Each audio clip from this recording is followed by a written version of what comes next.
Yeah, Silent Hill TDS, what's up? Yeah, come on. I.O.W. Sports Network, late night edition. Let's go. Come on. We about to raise the bar. Wild card mark. Everybody grab a seat, cause you know we about to spark. Late night sports talk. Modelo cigar. Man, you don't wanna start. Wild card mark. We about to raise the bar. Wild card mark. Everybody grab a seat, cause you know we about to spark. Late night sports talk. Modelo cigar. Man, you don't wanna start. Wild card mark. Hey. L Boogie with the hot flame, ashtray full of top names, little tree for your membrane. This the 9-hour time frame. I just snatched up a 6-pack, got my hands on a lid pack, whipping up a little batch of snacks. Yeah, man, I think I'm all set. Late night, can't sleep, go ahead and just tap in. Better grab you a cold one, and we about to get some laps in. Wild card on the microphone, he'll hit you with a couple flurries. Y'all need to just strap in for some entertainment sports commentary. We about to raise the bar. Wild card mark. Everybody grab a seat, cause you know we about to spark. Late night sports talk. Modelo cigar. Man, you don't wanna start. Wild card mark. We about to raise the bar. Wild card mark. Yes, sir. Yes, sir. Yes, sir. Yes, sir. What it do? What it do? What it do? Thank you, you 5-2 guy. It's Taco Tuesday, so you know what that means. Hey, the I.O.W. Sports Late Night Owl crew is in special effect. Hey, welcome in the building. I got the man, the champ is here. Randy Weber, what's happening with you, Walter? Doing good. Still love being the champ. Hey, feels good. But hey, we'll kind of touch base on that because tonight's episode is kind of like that time period of the summer where you get like a mixed bag of everything, but it's all just leading up to the precursor or the main event of what we're just waiting for. We're waiting for hoodie weather. We're waiting for a training camp. We're waiting for the pass to start smacking. We're waiting for touchdowns, interceptions, sacks, all that. We're waiting for all that. Yep. But hey, it's summertime, and so usually we get, like I said, it's a mixed bag of things. But so I wanted to start here, Randy, because obviously, I followed the World Cup pretty well. I don't know how much you got into it, but Spain prevailed. I know a lot of people were, oh man, I don't want Argentina to win, because of other things that weren't necessarily soccer related. And hey, by all means, do what you got to do.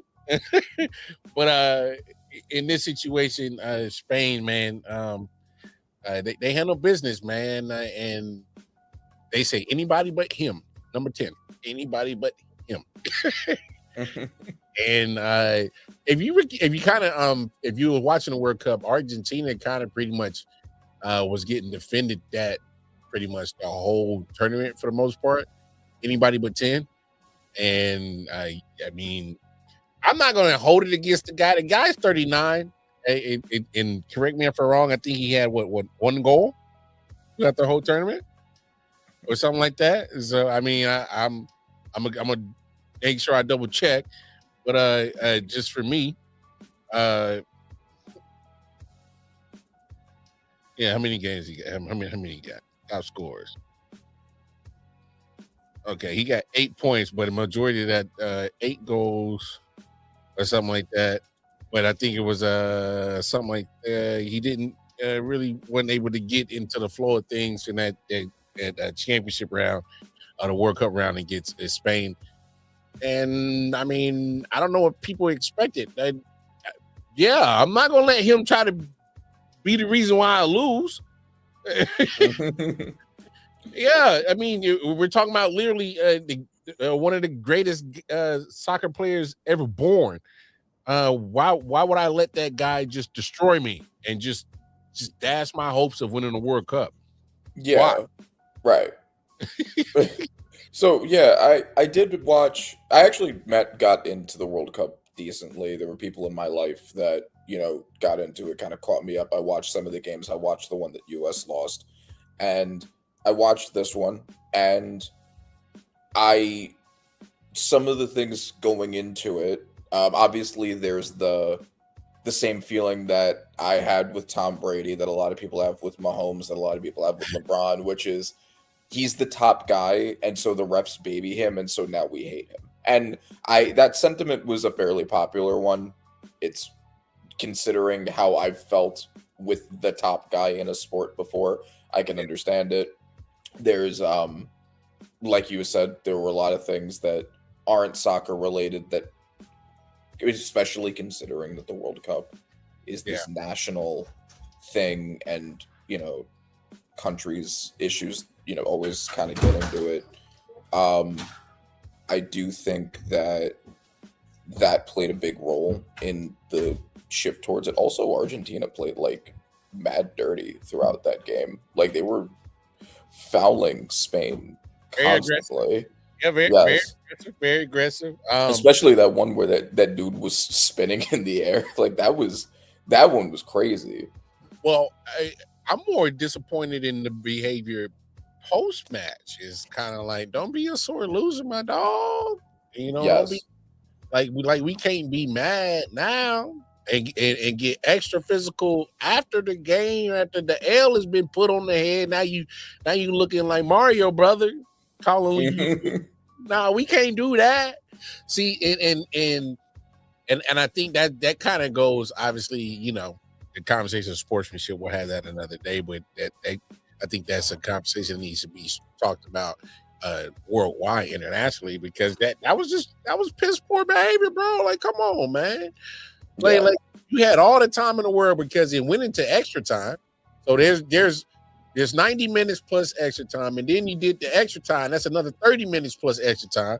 So we talking about at least like an hour, 45 minutes. You had time to affect the scoreboard, my guy. We're not doing that. Like damn near almost 2 hours of actual playing time for you to affect the scoreboard, my guy. Not doing that. And I know a lot of people are going to get on Messi, but look, he's still going down as one of the greatest of all time. Obviously Kylian Mbappe is doing his shit. And he's fairly younger on the younger side, but I come on. I mean, no, I'm not gonna let that guy beat me. I'm not gonna let him kill me. And it's funny because every 4 years, especially in America, we get this arrogance because we think we dominate so much in other sports. Oh man, why aren't we doing so great? And I finally got the answer to that. And I'm gonna trust Landon Donovan. If y'all remember Landon Donovan, I just wanted to touch upon this. I know me and Randy kind of talked about it before, but I just wanted to speak on it. But just it's kind of like, if you pay attention, it's these overall tone of American arrogance. I grew up in Southern California in a 900 square foot home with a single mom who's a special ed teacher. The reality is, if someone hadn't paid for me to play club soccer, I would not be sitting here today. Forget about $3,000 a year. My mom couldn't afford $300 a year. We are missing out on a lot of players. They did a study. Only 2% of kids that are registered in either AYSO or club soccer, only 2% come from household incomes of $50,000 or less. So we're missing out on this massive population of our country, and we need to make that net way, way, way bigger. That being said, there's a lot of people every 4 years who all of a sudden become soccer experts who know nothing about soccer. And they go, well, the pay to play is ruining it. Pay to play has to go away. Somebody has to pay for soccer. The problem is all these youth clubs now are grinding every penny out of every family. I have kids. I can afford to pay for it. My kid has 4 training jerseys. Why the hell do they need 4? They have to use the hotels that our club tells them they have to use when they're going, because the club's getting a kickback from. They have to use the insurance company. They're traveling to Vegas from San Diego at 8 years old to play a game. This is ridiculous. You can't just say, make it go away and make it all free. Who's going to pay for the coaches? But it can be way more affordable. Instead of $5,000 a year, maybe it's $500 a year. People can say, okay, that's a decision I can make for my kid to play soccer. And that seems fair and reasonable. the end of the day, if none of that works, you do what I did. Until I was 15, the most organized training sessions I ever had in a week was 1. I never had private lessons. I think I did okay. I grew up in Southern California. I think I did okay. I call Jeezy. Get that out. All right. I just want that as a reference point because it also kind of plays into the conversation, almost like Jordan Walker in Major League Baseball, as in representation and pretty much finances in certain sports are at a point where it's financial classes are separating the actual people who are participating in these sports. And what Landon Donovan was speaking about is his cost for his kids to play club soccer. They're paying for coaches' fees, club fees, uniforms, and trust. I know all this because my 8-year-old daughter, she's on a competitive gymnastics team. And yeah, we just got told we got to pay dues this Sunday, and we just found out 2 days ago, $300. Woo! Yeah. So my thing is we starting to get to this point where, and I'm a big fan of Jordan Walker now because I'm used to Randy. I don't know about you. I grew up seeing Ken Griffey Jr., seeing Albert Bell, seeing Ricky Henderson, Dave Winfield, Chili Davis. Hell, Ken Griffey's dad, senior. Yeah. I could go, list Brandon Phillips, Barry Larkin, Ozzie Smith. I'm talking about I could roll down and name a list of ball players that look like me and you. And we're coming to this point where they're not looking so much like us. And not no disrespect to our Latin American brothers, but I'm talking about us, the brothers in America. All right, we're lacking that representation in MLB compared to what it used to be. And I think MLB has already had this problem with the finances that soccer is running into. But it was just the arrogance of U.S. thinking that we were just going to be so top of soccer. Like, no, that's been the world sports for so long. That's the world sport. Yeah.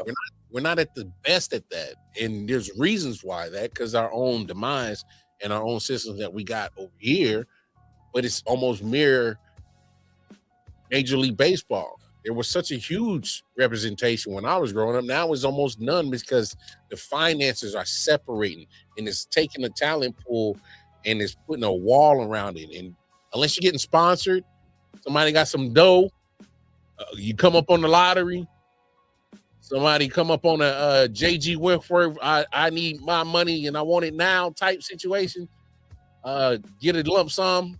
I mean, cats ain't, and y'all know me, we really don't talk a lot of race things on there, but this one is kind of race related because at the end of the day, brothers, we already know what's going to get us out the hood.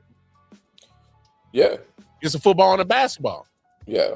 And that's it's a very relevant point to all of this because that's always been the conversation with hockey, for instance. Mm-hmm. Like the conversation has always been the reason why it's not as popular in the Black community is because it's so white. It's like historically and even today, very white, and not just very white, but very upper class. And that's the reason why. It's because it's just so expensive. Meanwhile, I live in New York City and there's a basketball hoop every other block, right? So it's just the access to it and the areas that are capable of providing it are because we live in a country that, with our history, that has created economic lines across racial lines, that there is a correlation between those things, and that seeps into the representation in the sport. I mean, in this case, it was, I think, a very good, not just a good thing, but also contributed to the popularity of the World Cup that a lot of the players were black. Like France, that was a big point of discussion. France had a lot of African players, including Mbappe. Spain was comparatively mixed, had some African players, like a lot of the European countries did.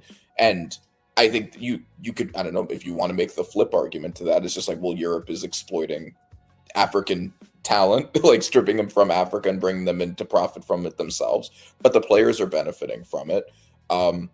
That was a big point to the reasons why Argentina was unpopular, is because in addition to racism within their history, which I think it's kind of ironic that was the target against Argentina in defense of European countries with their history of colonization and everything. But it did kind of become a thing, and it didn't help when, like, even the players are almost all light skinned. There is that issue in some Latin countries of like the Eurocentric bias towards light skinnedness. And then you look at in Argentina, which is a Latin American country, they're basically all white. And then you look at European countries that are filled with tons of African players and darker skinned players. Accusations of racism among the team, I believe even Messi, and not, the Malay government currently involved with the Trump government. There were a lot of things. And because it's a sport where nations are involved, the politics will always become part of the conversation with them. Yeah. And sometimes I think that's a little bit unfortunate because it's like I think sometimes, and not to play the wrestling card at this, obviously I think there's times where they want to make a good and a bad guy, a heel and a baby out of this situation. Sometimes when you got nations involved, who's the bad guy in this situation? Who's the good guy? What's the reason why we should root for this team? Why the reason why we should boo against that team or root for them to lose? So it's kind of like it does kind of intensify the game, I guess, for entertainment purpose, to kind of give a reason to get that good and bad side effect of the match, I guess. So I don't hate it, but I just hate that it gotta go that personal. You know what I'm saying? Like I actually feel like I'm of the opposite side, because that's what so in a couple of things. One, I do think these things are important to talk about. Two, they absolutely do heat up the matchup. Hey, chill, bro. Hey, hold on. I don't know how I've never gotten that one before. No, I gotten tone lump before. I ain't gonna lie. Yeah, no, I've never gotten busy before, but that's a good one. Yeah, no. So one, these things are important to talk about. Two, I do think that they heat up the matchups, and I think that's for the entertainment factor, I think that's great. Yeah. But also, that's not uncommon in soccer's history. I mean, a lot of like Real Madrid and Barcelona, like there's a political underline there to their long-standing historical beef. Scotland has a long-standing historical beef between their two big teams that's across political lines. Like it's the UK does. It's not uncommon. Like no, it's not. In India and Pakistan, it's cricket. It's not soccer for them, but I think it does also exist in their soccer teams. Huge political lines, like obviously, and that makes those matchups so heated, and I think more fun because of that. As long as you don't like kill each other. And it's not uncommon here, so we shouldn't be like shocked by this. I just think it was more of when we weren't involved as a nation, and you see other countries do that in front of us on our soil, and they're just having that type of beef like that. It was just, I guess it was strange to see that type of beef and not actually be involved in it. And it's kind of, it was just, I was like, oh damn, they They going that low? Oh, they said I go low, I go lower. I was like, oh wow, okay, so well, shit, spice this muff up then. Put some exercise on this bitch then. Let's go.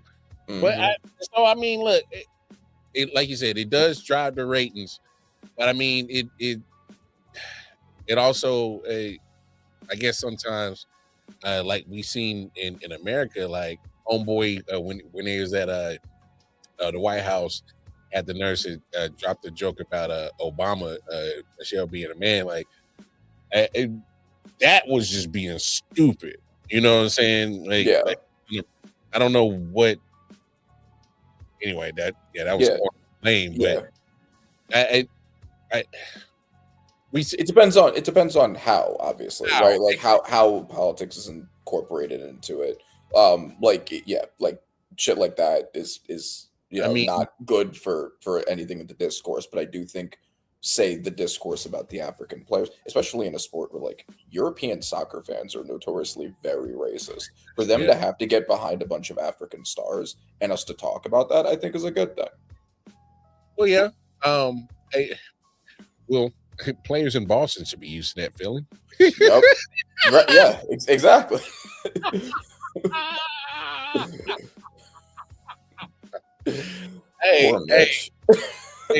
Hey, it's a good GA when you playing for them and winning. It's a hard ER when you are not on that team. And poor Mitch, poor Mitch at the free throw line. I'm gonna be so mad on his behalf.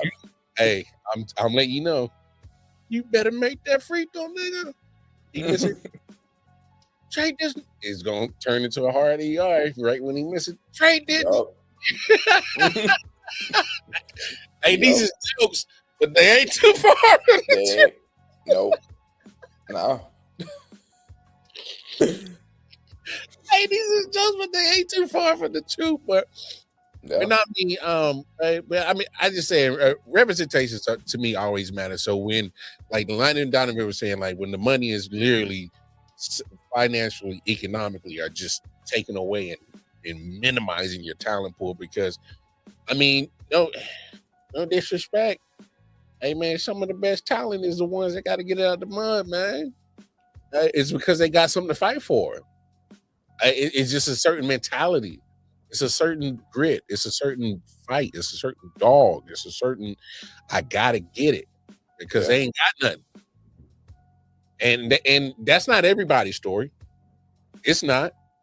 But majority, more times than not, that is that story, because they there's an obstacle, there's a story of triumph, of overcoming. It is it is what it is. It's true. And I guess to his point, I think that he was right in everything that he said. I guess the only issue is, like, what is the solution to that? Like, things cost what they cost. I guess there's always, if demand is going to stay high, they have no incentive to make it cheaper. They have to pay everybody, like he said. I guess the one thing that could happen is if they do see that the rise in representation, they look at the numbers for how that did in the World Cup, because this was the most watched World Cup ever. The fact that it was in America is a big part of that. The increased representation, I think, is also a part of that. If sponsors do look at that and they see that is moving it the same way representation in football and basketball were huge for them becoming bigger, they, maybe they'll start doing some scholarships, some things, some opportunities for Black and Hispanic people who live in the inner cities who don't have that money to get endorsed early if they show talent. Maybe there will be the incentives on their end, and that could be how you see a rise of it. And I think that'd be great if that does happen.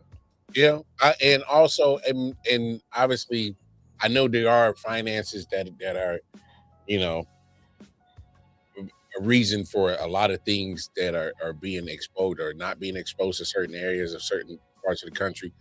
But at least can we get like just at least just the bare minimum of exposure? Like somebody come around and teach these young fellas how to dribble a football with their feet. Mhm. Somebody teach these young fellas how to do something, with a football. The actual soccer football, not the American football. You know what I'm saying? Because Mhm. I especially in our industries, we need more than just football and basketball. It used to be baseball. We had a whole Negro league, bro. The museum's 20 minutes from me. Like literally. It really bothers. I don't know how much it bothers you, but it really bothers me, Randy, because baseball was my first sport, and I played it before I did football, before I did baseball. Before I did basketball, before I did anything. Baseball was the first sport. Like, I don't understand how we had a whole Negro leagues, and all of a sudden we got bare minimum representation. Well, we had a Negro Leagues because of segregation. Well, Like, yeah, like to the point, and like I know that you know that. I'm not challenging you with that, but like, no. yeah, like It we was should have always had an foreign. integrated league. It was definitely foreign because we weren't allowed to integrate, and that's cool.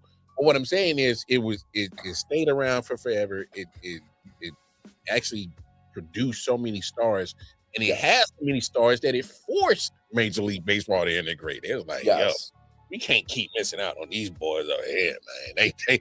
They cold blooded, all right. So it's like, and to have that be so good to force them to, even though they still didn't like you, man, them look good. No, They couldn't deny your talent any longer. You know what I'm saying? And so, and to the fact that right now, Jordan Walker, who I know a little bit of, and then Mookie Betts, there's probably some other brothers in the league, but like I said, they used to Jazz. be Jazz. Yeah, he's Bohemian, but I mean, there's used to be literally like a whole list of brothers we could name off, and right now I'm struggling to find 5, and I'm kind of like, damn. Yeah, no, it's the financial incentives that lead to people getting into it, and yeah, I mean, I do think that, because I mean, MLB right now is gradually decreasing in popularity. It is. It's going underneath the NFL and the NBA. Is that the reason why? It's probably contributing.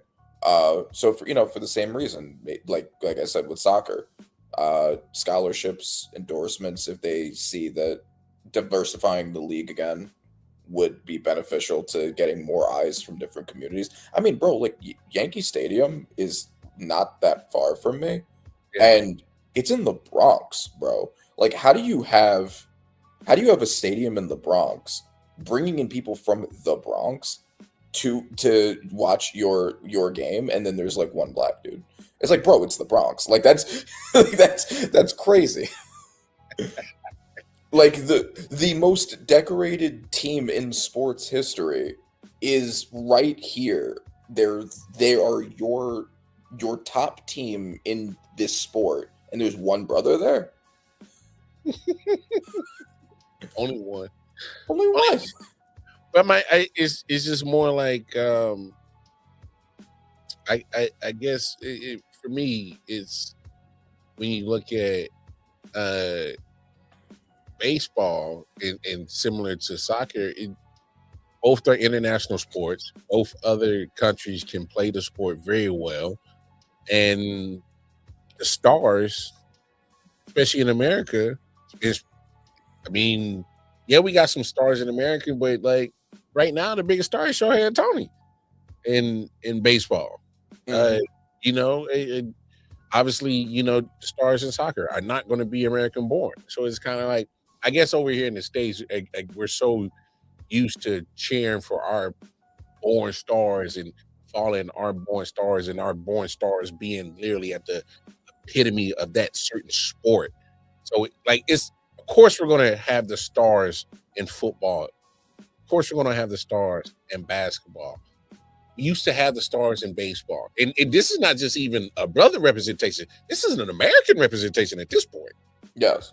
You know what I'm saying? Like, because especially in baseball, we're talking about Japanese are doing their damn thing. We're talking about any South American country brother is doing their damn thing in baseball. Any Caribbean brother is doing their damn thing in baseball. So it's kind of like this is more of an American representation in what's supposed to be America's favorite pastime. No, it's true, and I mean, like we've talked about that with the NBA for years. I mean, like if you look at the top like 8 players in the NBA, at least 5 of them are foreign born. Shea, Wemby, Jokic, Luka, Giannis, like that's some people's top 5 right there. They're all foreign born. And yeah, I mean, no, it's true. And you know, there are a lot of like economic and, you know, cultural reasons why that shift is happening. The Euro League increasing in popularity, you know, all of those things. But it is interesting. I mean, like I think, and obviously I'm taking off my Knicks hat for the purpose of making this point, but it is a good point. America, there are lots of reasons why the Knicks winning the championship was so uniquely huge, right? Part of it's because we haven't won since '73. Part of it's because it's New York, and New York is the mecca of the world. But also, Jalen Brunson was our star, who's a Black American. And he's, you know, proud of his Jamaican heritage and all of that, but he's an American. He's a Black American. He's really the everyman in terms of he's 6'1". He's, you know, this really normal family man without any baggage, like obviously a good dude. But I think an additional part of it is he looks like all of us. You know, the average basketball fan is a Black American. You know, like I guess like per capita, right? Because obviously there's more white people, but like per capita, it's a Black American. Jalen Brunson is an American-born star, and we just don't have that right now. I mean, that's the reason why Ant-Man, the NBA got behind Ant-Man so much. He's an American-born star who's also super charismatic, and you know, he plays an exciting style. And so they were like, all right, here. Jalen Brunson basically just did that. And he's now the reigning finals MVP. He just won the title in historic fashion. And the NBA could get behind him to be the star because he does. I think America does want, and I don't think it should always be the case. I don't think it should matter that much if somebody is from the same country as you, especially a country like America where the majority of international stars are from here anyway. But they do. Like it's just the reality. They do. And Jalen Brunson is the guy right now, and I think they were happy to get behind him specifically. Yeah, and unfortunately, it does matter. I especially in America, it's always going to matter. We're all like, are we going to be fans of people who are foreign born? Obviously, because damn sure I'm a fan of Wemby. I'm damn sure a fan of Luka. You know, I've grown to like Jokic. So yeah, I'm a fan of people who are not born here. But damn it, it just feels something. It feels good when LeBron was on top. It felt good when Kobe was on top. It felt great when MJ was on top. You know what I'm saying? It does. It feels good when Ken Griffey was the guy.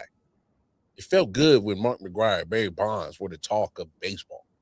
Like it felt great. Hey, I don't care where. You know how a few weeks ago you talked about that New York unity. That shit like that brings like say what you want. Hey man, that's that good American love right there, man. We started seeing our boys doing the damn thing. Right, exactly. People like Americans got into soccer because the American team was doing its thing. I didn't give a shit about the American team beforehand, right? Like I'm not gonna pretend like I did. Yeah. I didn't know who these people were, exactly. but it was something to get behind. Like there's just that spark of like, you know, the competitive nature of sports brings that out in people, and it's a good healthy outlet for some very healthy, playful xenophobia, and it's just cool to take that us versus them and have some pride in your us, even if you don't otherwise care about that, or you don't otherwise like find unique value to it. It's just an outlet for it in a healthy, self-aware way. And, you know, sports does do that. And Team USA basketball, I was super into Team USA basketball, not just because it was cool to see all these stars together. That was a big part of it, but also it was like, hell yeah, brother. Like that's us. That's us. Like, that's us. Especially America being represented by so many brothers. Like it was us on multiple levels. Hey, there's times where it's acceptable to be like, hey man, it's all about us. Fuck y'all. That's what it is. And it's okay. It's okay. And sports gives us that outlet to really be okay with saying that. Like it's all about us. Right, exactly. As long as it comes with self-awareness, right? Like you're aware that it stops at sports. Like then it's fine. It stops. Yes. It stays in this box. Yes. Homie, you step out that motherfucker now, like now, it ain't gonna be too much. Fuck y'all. Yes. But no, speaking of NBA, nice transition right there. But funny thing about the summertime is we always get the, coronation of a champion at the beginning of summer. And then, we get a draft. And then right before 4th of July, we get some fireworks on some free agency. But in this situation, it's been a lot of trades and it's been a lot of movement throughout the whole summer this year. And one domino that just still ain't all the way fell, just still sitting there taking this sweet old time. Okay, so now normally, all right? Normally, I literally would absolutely give LeBron hell. Normally, all right? I might actually pitch him some grace. Because I'm trying to figure out what did you hear this mess, man? I don't know if you heard this. Tell me about this mess. But Adam Silver had the nerves to go publicly and say this, all right? My man went publicly and said this. You have to finish up the schedule. Right. And where LeBron plays will affect the schedule. So I would like him to make his announcement already so we can finish the schedule, because as you might imagine, the teams are calling us, the networks are calling us, and everybody wants to lock in the schedule. But it will influence how we set the schedule, how we set opening week, Christmas Day, etc. So I need him to make a decision. But the direct answer is I have no inside information. RC, bro. That is surprisingly transparent. That is crazy transparent. Hey, look, I know the GOAT conversation is a dead horse, and it gets talked about and nauseating years after years after years. I think I'm ready to put it to bed for good. LeBron James is the GOAT, because ain't no way I never heard of the commissioner publicly saying I need this guy to make a decision where he needs to play basketball because it's affecting our scheduling in his 25th year. It's we said it before, Randy, on the show. I'm saying it again for 1,000,000 times. Hate LeBron, love LeBron. They're going to miss LeBron. They still haven't found a replacement yet. And this is evident that they still haven't found a replacement yet to fill his void. Yeah. This is crazy, dog. They're waiting on him to make a decision to finish the schedule. Yeah, no, honestly, like it's the thing, because you want, on one hand, you want to be like, just make it anyway. Like, don't let him hold you hostage. But on the other hand, it's like, but you're going to lose a ton of money potentially if you do that. Like if he goes to the wrong team, it's like, oh well, shit, we had all these primetime games. He's not on anymore. Okay, but hear me out. You got time to, because they're not kicking off their regular season so damn near Halloween. Like, Yeah, no, they have time to adjust. Yes, flex that shit. Adjust, baby. Like you can't tell me that, Adam Silver, you're not smart enough and you don't have the resources, don't have the people. And I get it. Arenas got to have schedules because they rent and lease their spaces out to, you know, certain artists, concerts, whatever coming through the town. I get it. But still, you got 41 home games, 41 away games. You can make it happen. You figure it out. Because my thing is, at the end of the day, why don't you just go ahead and just schedule some of the teams that you think you might go to? Just go ahead and schedule them prime time. If you feel that inclined to do it. But here's my biggest thing. right. Especially since the 4 teams that are in the running are all teams you'd want to feature anyway. Thank you. He's not on them. You have the Warriors with Steph. You have Cleveland Cavaliers who are contenders and have Mitchell and Harden and all that. You have the 76ers who just acquired Jaylen Brown. And then you have the Heat who just acquired Giannis. You have reason to showcase all 4 teams Anyway, thank you. This isn't rocket science. This is probably the one time that I'm like, okay, Adam Silver, like you're being a little bit dramatic, bro. You're being a little dramatic, and he just hit that this past weekend at Fanatics Fest, which has been turning into a big hoopla. But my thing is, go ahead. Now go ahead with your comment of Fanatics Fest because I think it's turning into a huge thing. Well, yeah, no, Fanatics Fest is great. I just went there and it was awesome. What I was gonna say was that I think that there's a chance that Silver said this on purpose as a bluff. He may acknowledge everything that we said. He may have the ability to recognize that he can just flex in all of that. He may be doing this specifically to put pressure on LeBron to make a decision. True. So it's possible it's a bluff. But here's my thing. Or a call of bluff, one could say.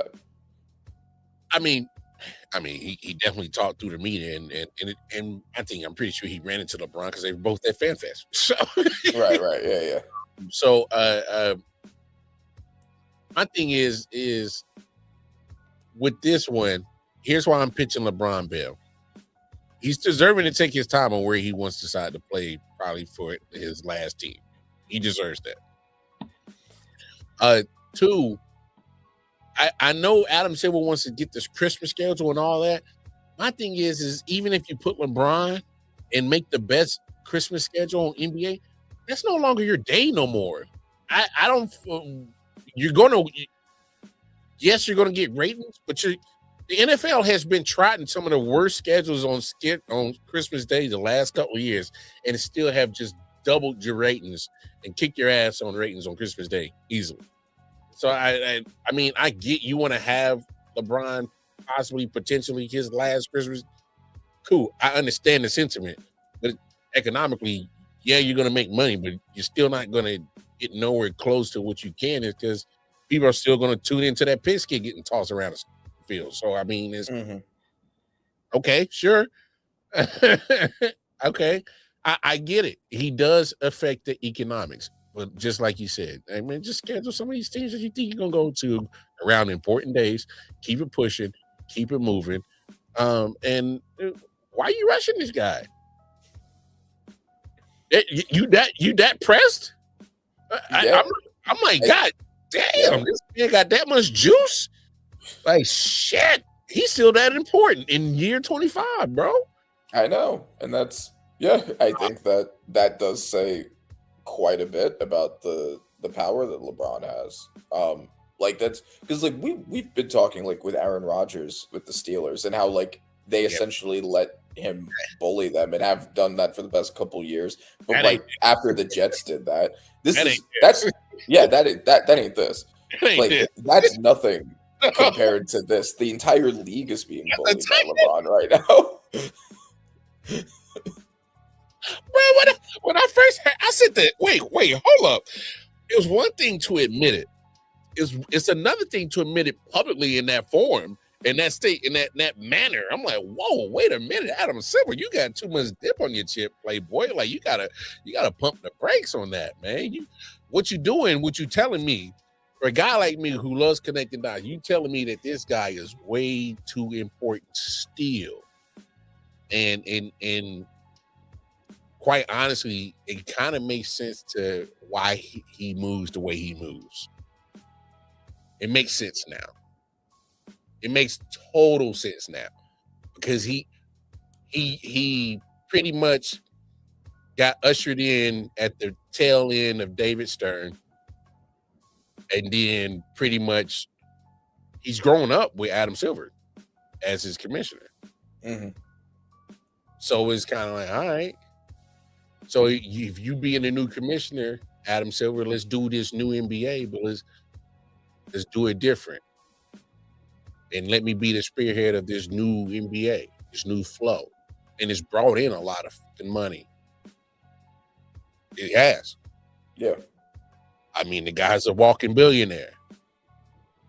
Brought in a lot of money. So I mean, there's a lot of cats getting paid. I mean, there's a reason why.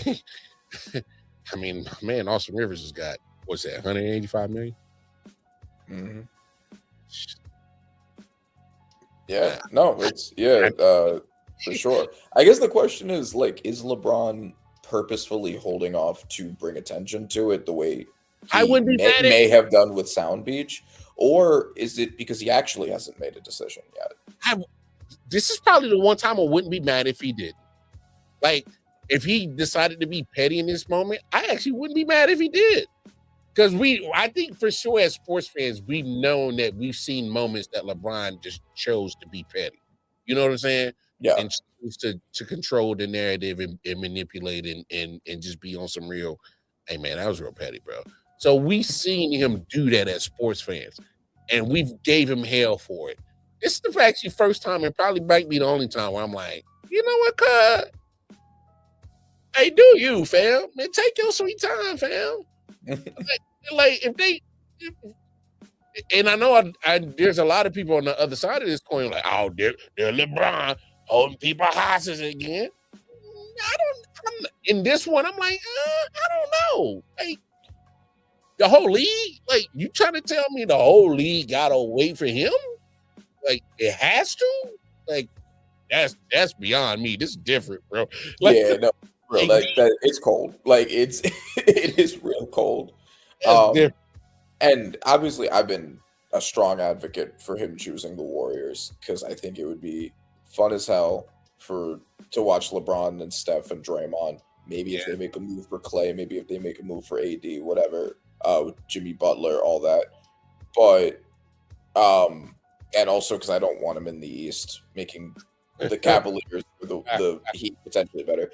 But it's certainly not the 76ers. But if it's for personal reasons, if it's like LeBron's trying to figure out his life around it, Golden State also probably makes the most sense for that reason too. He's already in California. Yeah. I was just thinking, like, he would just he has a slightly longer commute. Like, he doesn't really have to uproot anything. No, like, but the California market he still has access to. Oh yeah. The only problem is he'll probably. I mean, he got the finances too. He'll probably just get like a condo or something to stay in like San Francisco. But that's because otherwise, from where he's at, that's a probably 3 to 4 hour drive. Yeah. Right. Well. Yeah.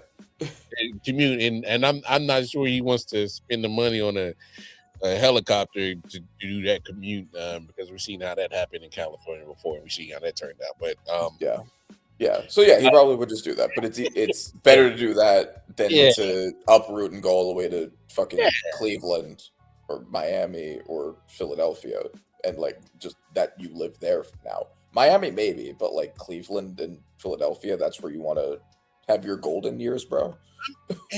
Now I will say this. I can see why he would go back to Miami, but I'm still kind of like, damn, a second retread? Like, damn. Hey, that's kind of different.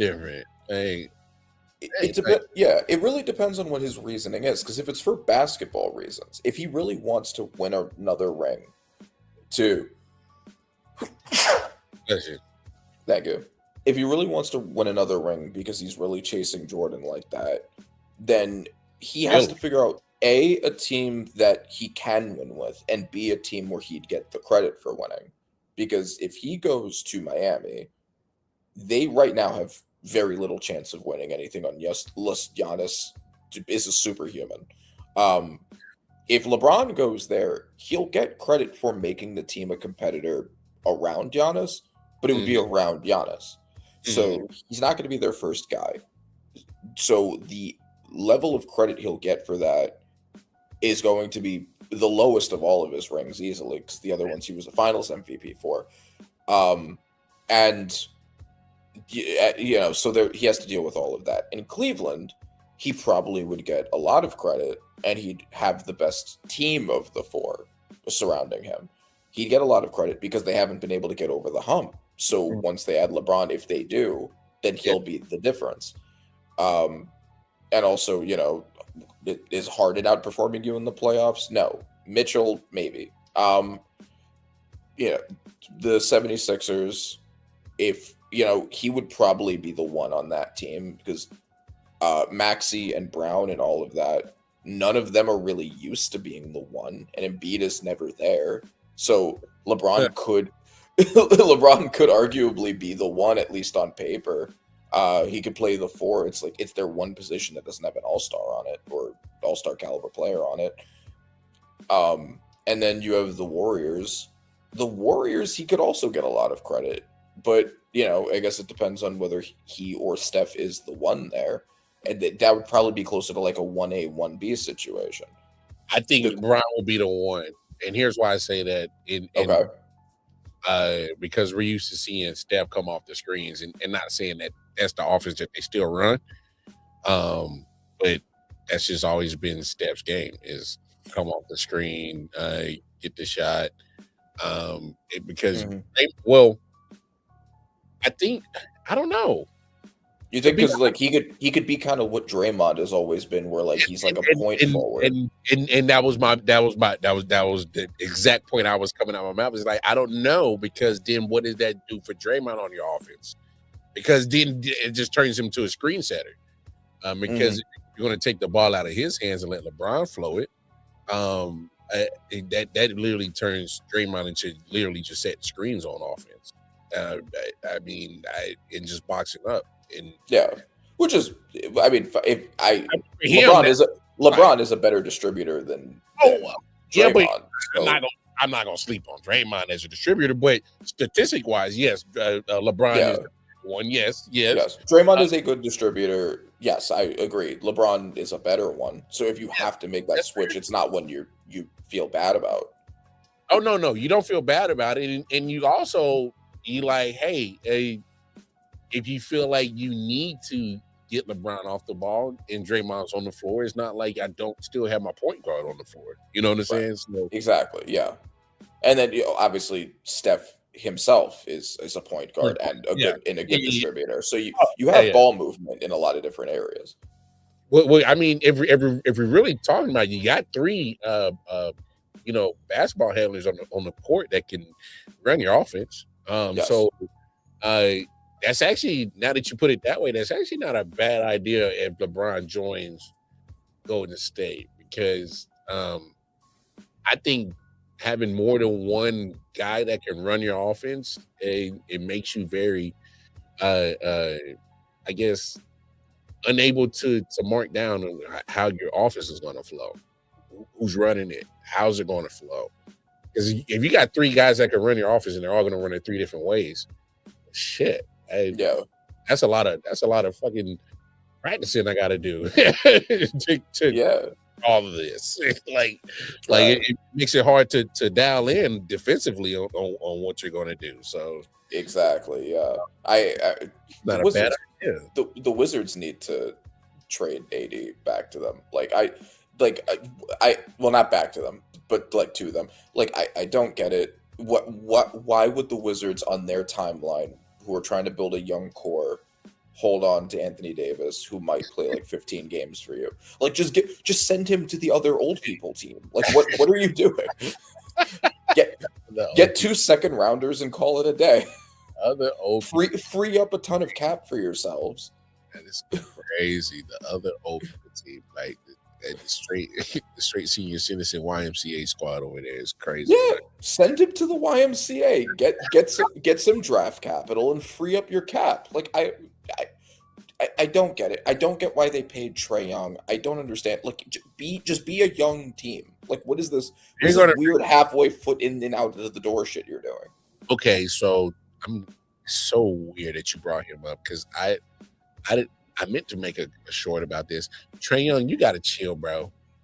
Going in New York and ripping up that jersey, it just put bad juju on you. So you know what you got to do? You absolutely have to fucking ball this upcoming season because I'm going to come back to shit like that and I'm going to look at your play and I'm like, see, that's why I can't take you serious, you little small little boy. It's because you over here do shit that just, it's because like you want to be the heel. You want to be the bad guy, but your game is not consistent enough for you to have that ego, that aura. And yeah, no, bro, like we live rent free in this dude's head because he won a series against that was us. One series. That was so long ago. 6 years ago.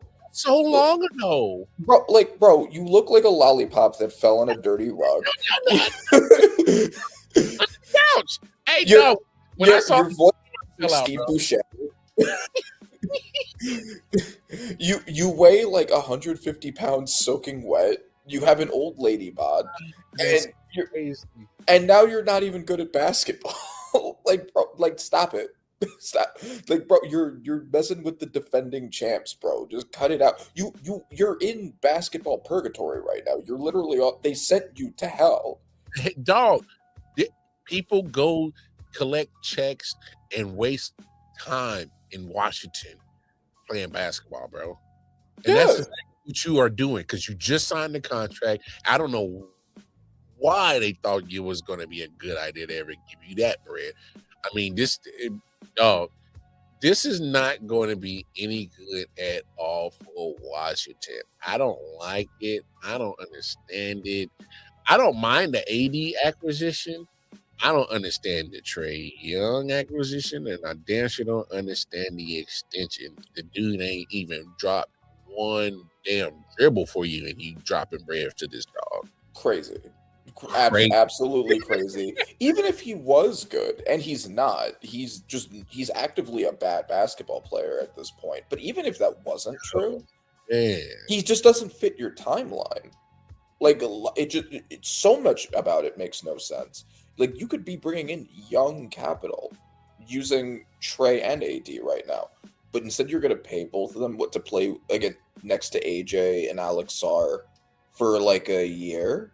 Both of them missing more than half the season again, like undoubtedly, because they always do. Like, why? I don't understand it. The best case scenario for them is being a play-in team anyway. Like, it's a team that they should be trying to build on. I don't know, but he's a good segue both to Summer League and also to the Hawks' most recent trade. Which would you like to go to first? Let's go to the trade because I want you to go ahead and wrap your piece. But the trade told me something that I've been trying to tell people, and I'll follow up what you got to say. Okay. I like this trade for the Hawks. I don't like the Hawks, but if I did like the Hawks, I would like this trade. They got Lou Dort, one of the best defenders in the NBA, who can also shoot the 3-ball, and they got him for 2 seconds, and I like that for them. I think that's a really solid move. They also got, what was his name? Ryan Nembhard. Mm-hmm. So he got both of them for 2 seconds because OKC's trying to stay under the second apron. I think that's an absolute steal for them. Yeah. OKC, I think they could have gotten more for Lou Dort, but I get it. They're trying to stay under the second apron. I basically have no idea what basketball players are worth anymore because if you look at like every trade, there's no consistency at all. Nope. Julius Randle went for negative trade value. Jaylen Brown went for Paul George. Like, no, I have no idea what players are supposed to be worth at this point. But so okay, so that good move for the Hawks. Understandable for OKC. I also like it low key for the Mavericks. They got Zachary Ricochet for just a second, and he's been a bust relative to being the first overall pick over guys like Stephon Castle. But I mean, he was the first overall pick for a reason. If you're investing that low in him, I think that's worth it. I think it's worth a try to see what you got with him. He's still young. He has the talent. Putting him next to Cooper Flag, if he does end up working out, you're developing a good core around Flag. So I like / understand it for basically every team. Obviously, I think the one who got the worst deal was OKC, but they're doing it to A, get more draft capital, and B, not stay under the apron. So I understand it. That's just, to me, it's Sam Presti doing Sam Presti shit. Doing what he does best, as showing again why he's the best GM in the NBA. And it's not even close. Facts. But here was my take on the trade when I saw that they traded Lu Dort, and it had absolutely nothing to do with Lu Dort. This what this trade told me, Randy, is that Sam Presti says, and this obviously this is just me connecting dots. Obviously, me just kind of trying to think outside the box.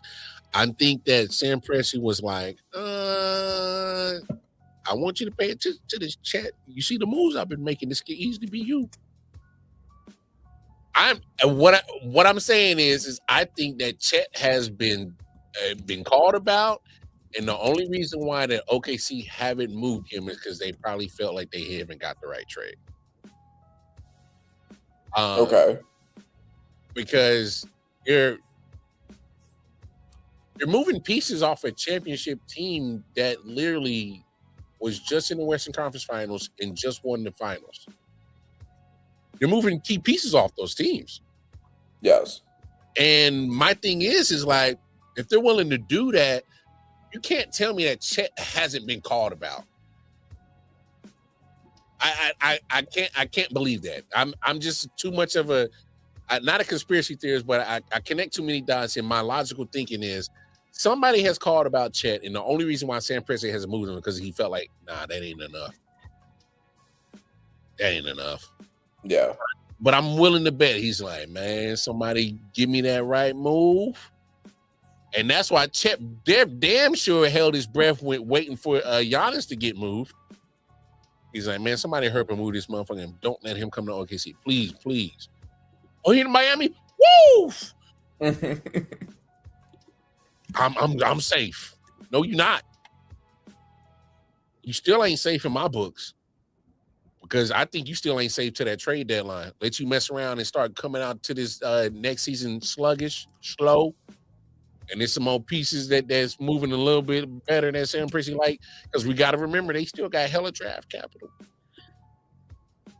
When you got that much draft capital, I know I drafted you high a few years ago, but damn it, I can move on for you. I got all the draft capital to replace you, and like that, like for real, like for real. If we're being honest, they can replace Chet probably 3 times in the next drafts. If they really. I mean, they drafted Mara, and they drafted a center, so like they've already positioned themselves if they need to. They have, yeah. And obviously, they're bringing in a 7-something center because whose biggest skill is rim protection. When knowing they're going to be facing a 7-foot center every year. Yeah, exactly. Like. Did not get lost on me. So it's just like, well, look, Chet, if you're not going to guard him, we need someone who will.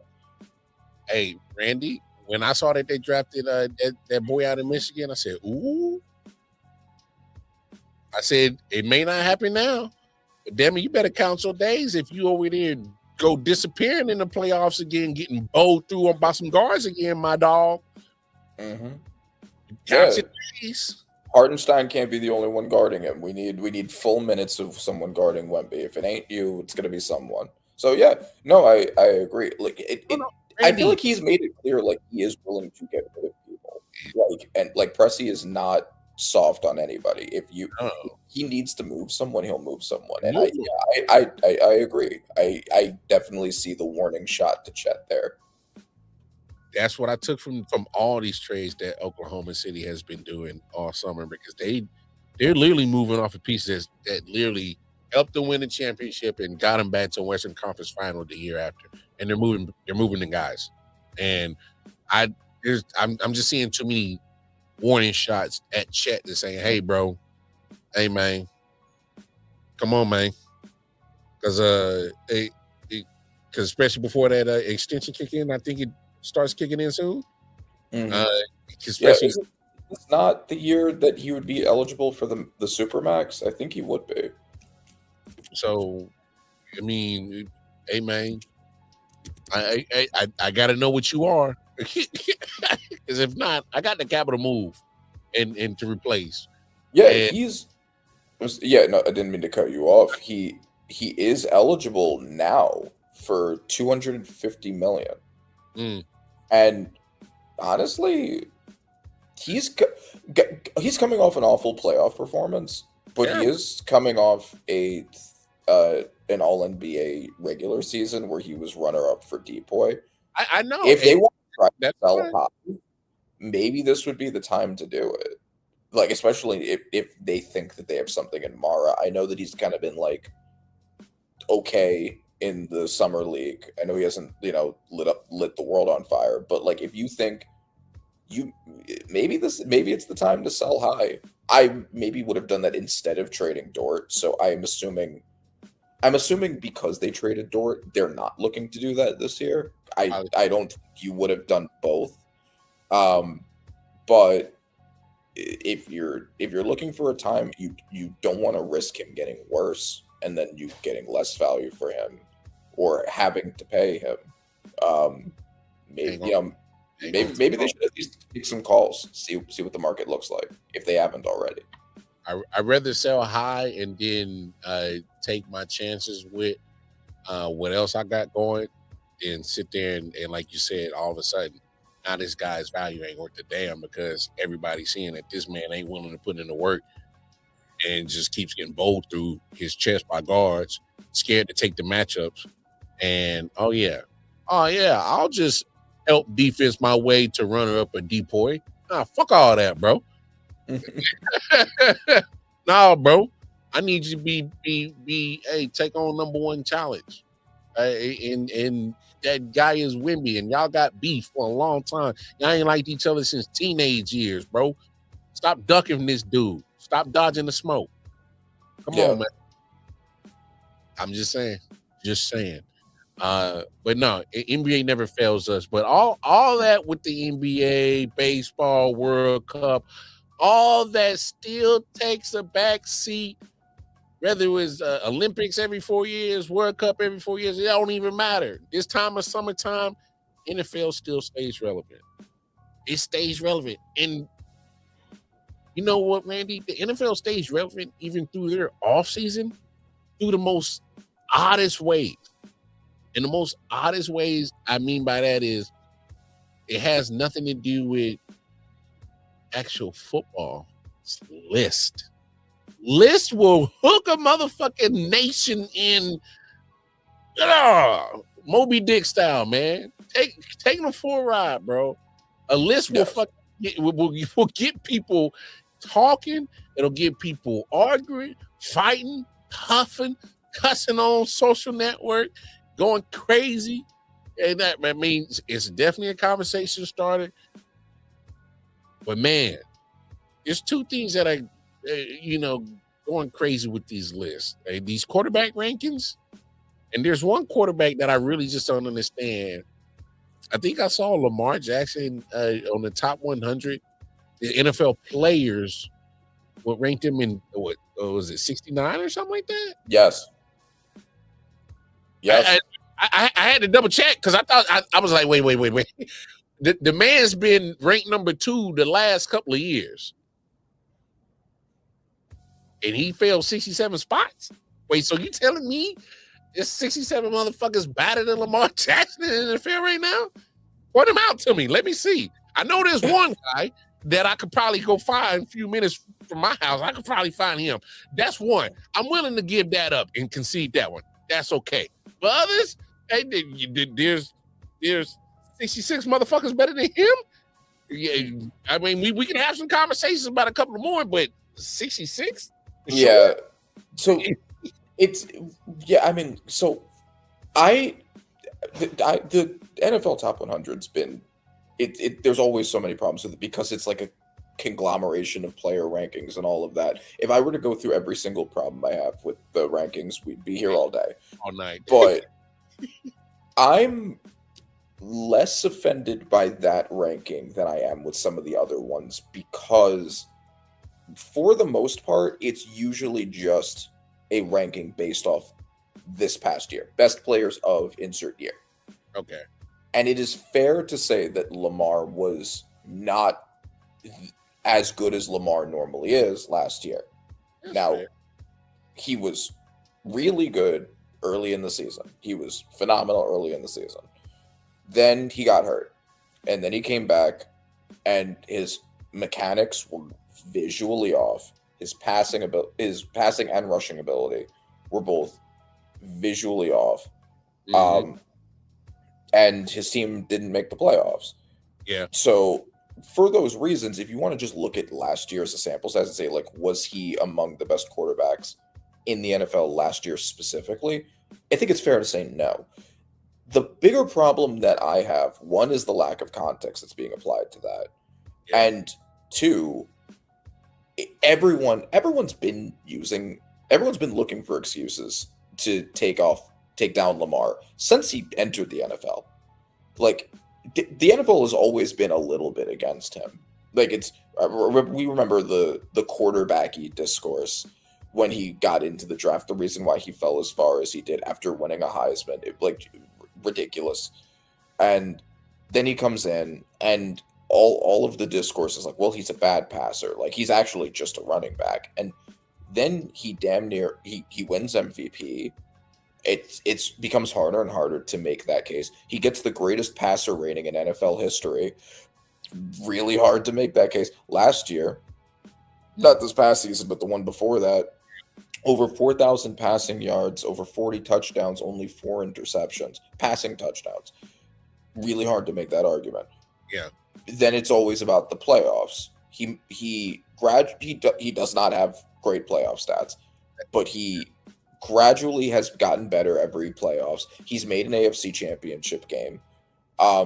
He's certainly not the worst playoff dropper even in the NFL.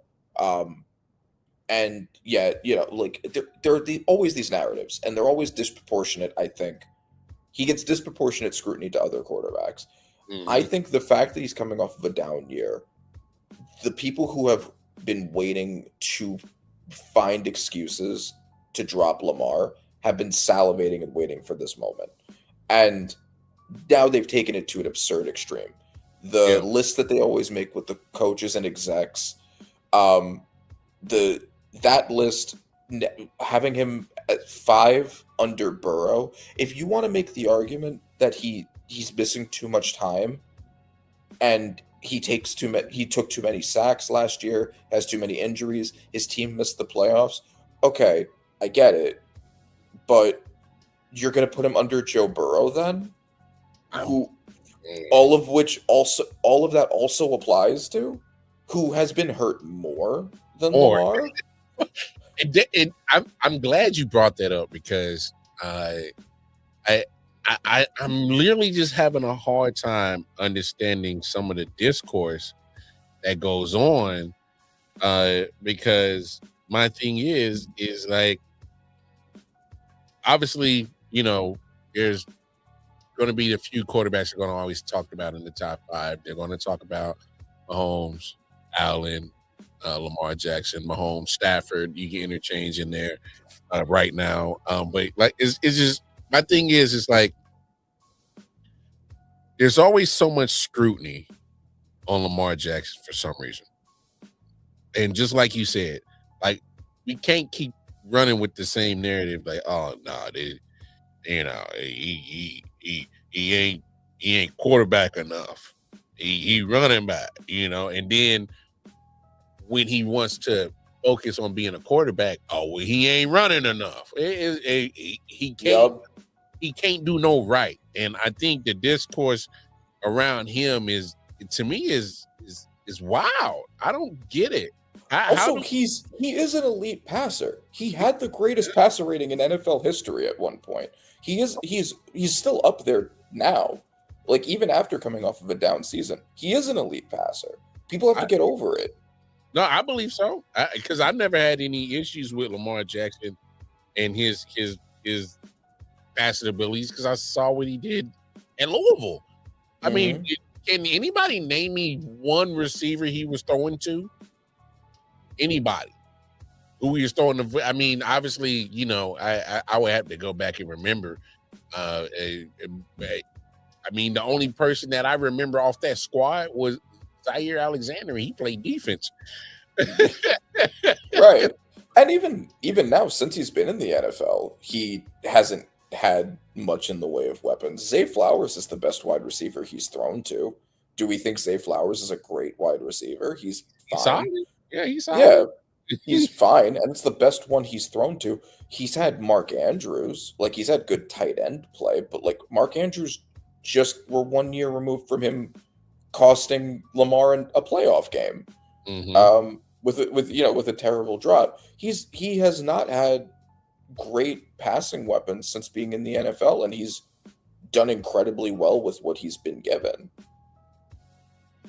I think people harp on his playoff performances too much, and they try to find any excuse not to give the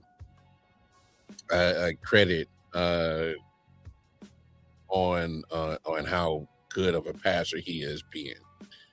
And so I just think it's and look, if you want to put him on, like obviously I still put him under Mahomes. I mean I gave you the tier list that I made. I'm in a second. Yeah. I have to put him under Mahomes. I think it's fine to put him under Allen based off of last year. I think if you want to put him under Stafford, I think you can make a case for it off of the year he just had. Depends on how likely you think he's going to repeat it, because he's never been that good before, even though he's always been very good. But like, I don't think there's an argument for putting Burrow over Lamar at this point. Like every criticism you'd put towards Lamar, you can also put towards Burrow at this point. So I think those are the clear top 5, but you can't have Lamar lower than 4. Oh no, absolutely not. And just to before I bring up your image that you did your own quarterback tier, because everybody's doing lists, of course. My thing is it's the scrutiny and unfair scrutiny that they do to Lamar, and they don't share that same sentiment for Josh Allen, who literally just choked away a playoff game. They don't, like you said, Joe Burrow. And Chris Canty brought up a good point on, I think it was First Take, because I saw the clip on the internet. He brought up a good point.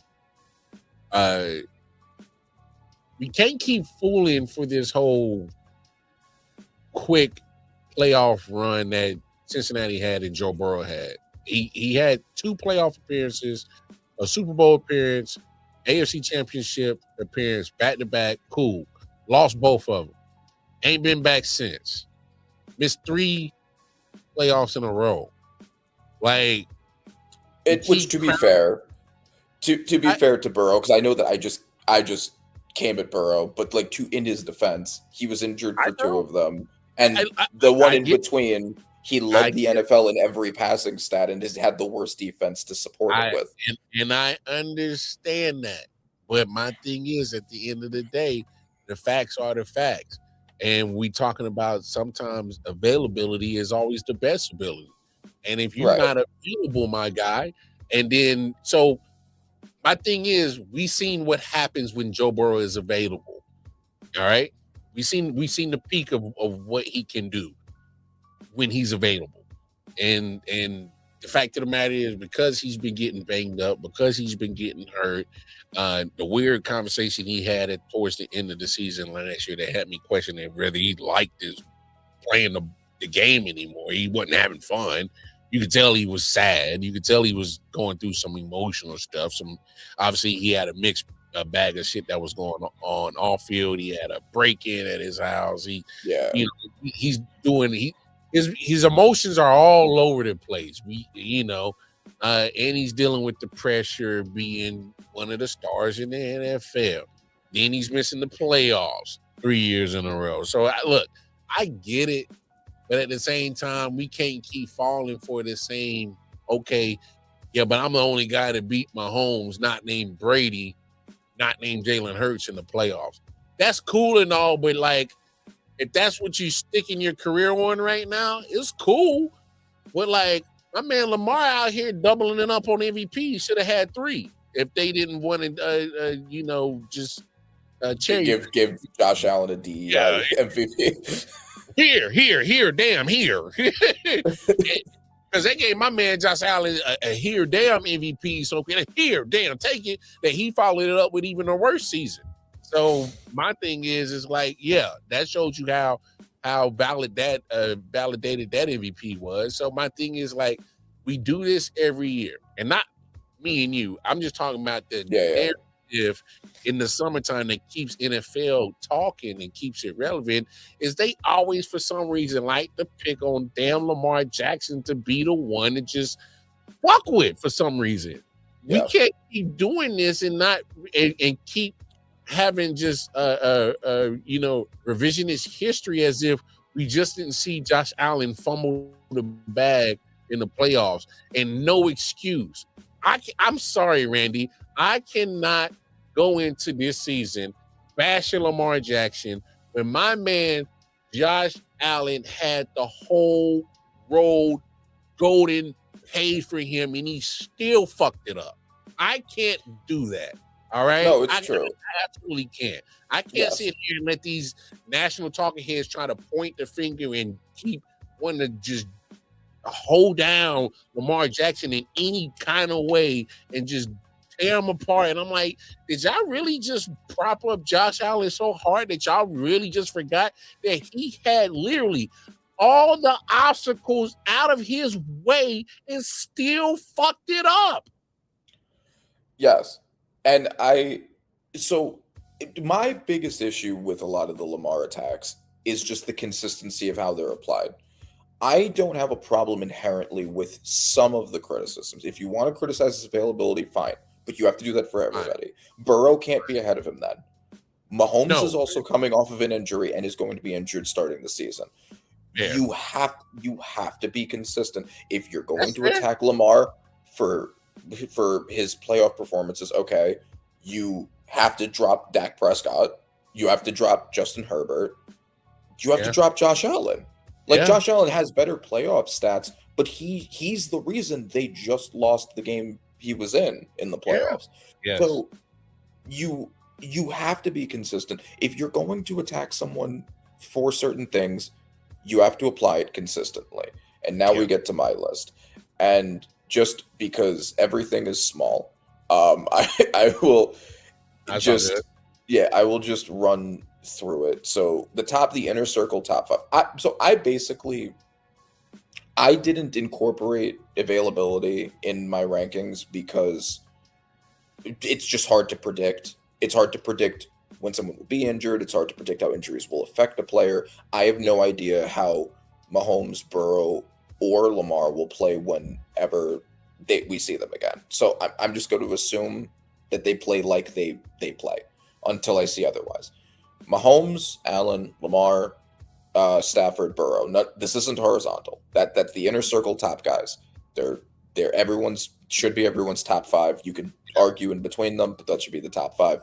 Mahomes, Go Knicks! was. Shout out to my man Yes. Kobe Reese. Go Knicks! Hell yeah, brother. Mahomes, I always had in the tier of his own. I think it's time to put him on earth with everyone else now until we see otherwise. Second tier is just Caleb Williams. And I think that that's one of my more controversial takes. But we've I seen. was going to ask you about that because I know going into last year's season, me and you had our discourse about Caleb Williams where I need to see more. You were kind of more optimistic than I was. Yes. And now that I've seen it, I'm like, okay, I have no problem that I know that he can do it. Now, can he do it on a more consistent basis? Obviously, this is let's call credit where credit is due. This is more Ben Johnson. Okay. Well, I'm only saying it is because they got rid of Matt Eberflus pretty quick, and they was like, all right, he's not the guy. We need to get a guy in here to help own in Caleb Williams, and it started a little shaky last year. All right, it did, but I'm just saying, like, by the time we got to November, you're like, oh shit, Chicago for real, Ben Johnson for real. Oh, Caleb Williams actually looks like a legit quarterback, and so he kind of shut me up last season. He kind of did.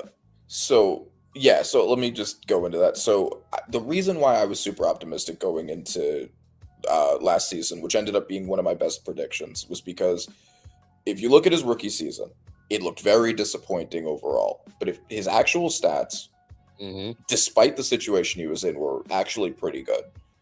The talent was clearly there. He was chosen in first overall for a reason. He was one of the most sought-after prospects with Mahomes and Rodgers comps for a reason. But he had a horrible head coach who apparently wasn't even showing him film. He had one of the worst O-lines in the NFL that also made DeAndre Swift look bad. And I pointed that out for Swift as well, who also looked much better last season. Also had Eric Bieniemy too, so just so you know. Yeah, right, exactly. Who made him and Kyle Monangai look really good. So the O-line got fixed with one of the best O-lines in the NFL. Ben Johnson, who is a rookie head coach, but I was very optimistic about from the job he did in Detroit, looked at all of that and was like, I think this is going to be really good. And it so far has exceeded even maybe my expectations. I put him in the tier by himself because he's clearly not in the elite circle yet. He's not consistent enough. His completion percentage isn't good enough yet. Yep. All of that. Yep. The fact that he can do the superhuman shit that he can do. Exactly. If you just want to call it the highlight reel, if you want to, the fact that he can make the throws that he made against the Packers in the 2 games they won, he can make the throw against the Rams to tie it up. Yes. The fact that he can do that means his ceiling, I think, is higher than anybody below him. Oh, and so I'm willing to bank that with more Ben Johnson, if the center play holds up, yes, he should be among the inner circle once he cleans up what is relatively small stuff that is stuff you can coach yourself out of. So I think he will reach that point, and so I gave him his own tier. I'll let you respond before I go to the next one. No, I just want to say this. So your first 2 layers, and for those of you who can't see it, Randy did post this in the I.O.W. Sports Network Facebook page, so go on over there and you can look at it for yourself. Your first 2 tiers are flawless. All right. I just want to say this overall, this might be your best quarterback list you probably ever put up. I'm just being serious because I'm finding hard.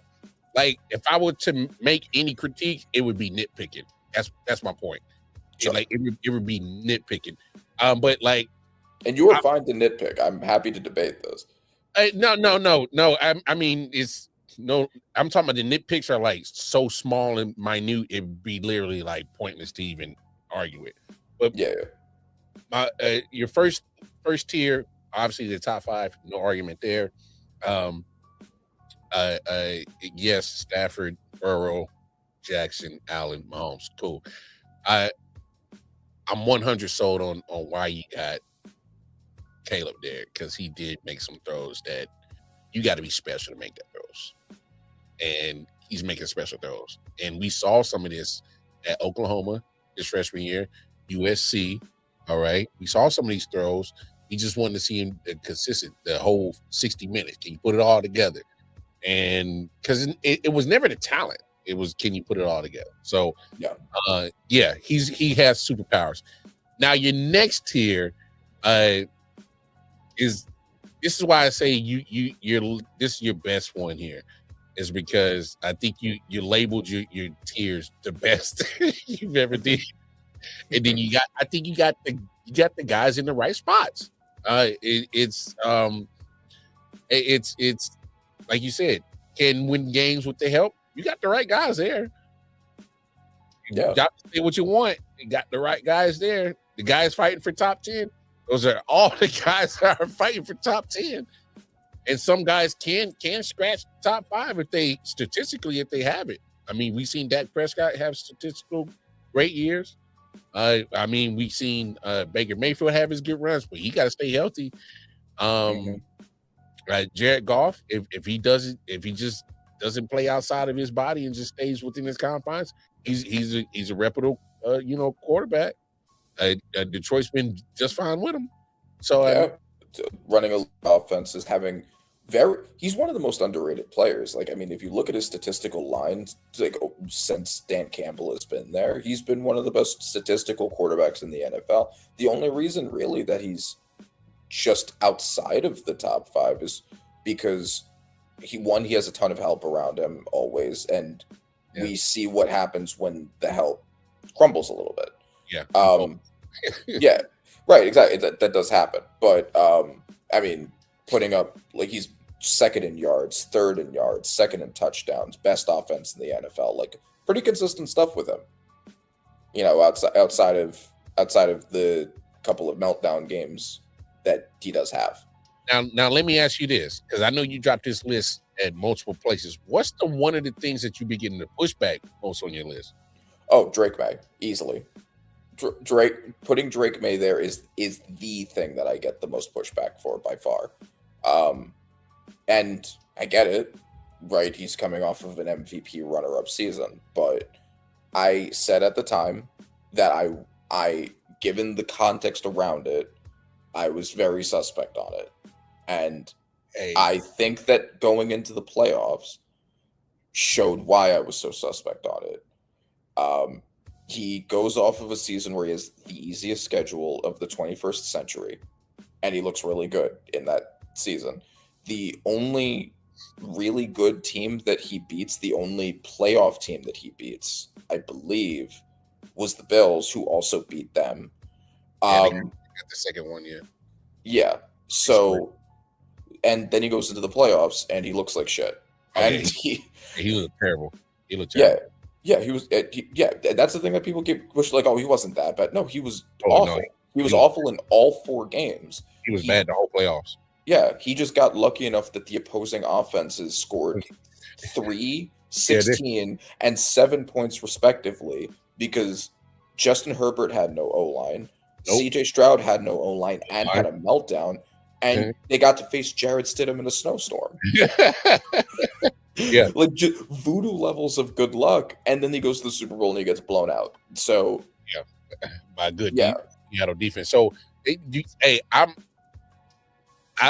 get why people are going to give you pushback because the numbers that were put up, but I can't get past that playoff run. It was so bad. It was terrible. It was just like, you just showed me what happens when you go up against good defenses. And it also shows that New England, you got an offensive line problem. Also, yeah. And that's another thing, right? Like, everyone dogs on Will Campbell. It's like, well, Will Campbell sucked. That's the reason Drake May was bad. Like, okay, if your excuse for Drake May is going to be like, well, he was going against 3 top 5 defenses, so was Will Campbell, and Will Campbell was playing through an injury. So, like, you have to pick one. Yeah. So I'm just looking at tiers like this, and I thought you did a phenomenal job, but I just think when people make the quarterback tiers, like we just got to be realistic, because I find a blend. Like if you're going to base it off of like, yeah, we know who these guys are, but we also still got to take into account just past season. If you're just basing it off this past season going into the season, then give me that. You know what I'm saying? Like people who make these lists, like find your foundation and stick with it and ride with it and rock with it. So that's why I commend you. That's why if you look at how you got your levels labeled, I think and yes, they got some nice satire to them too, but it's I think it's spot on in the faces you got next to them. You know what I can't wait for? What? I can't wait for Indianapolis Colts to fall for the Daniel Jones team. Well, they already fell for it, but I can't wait for the other shoe to drop. Yes.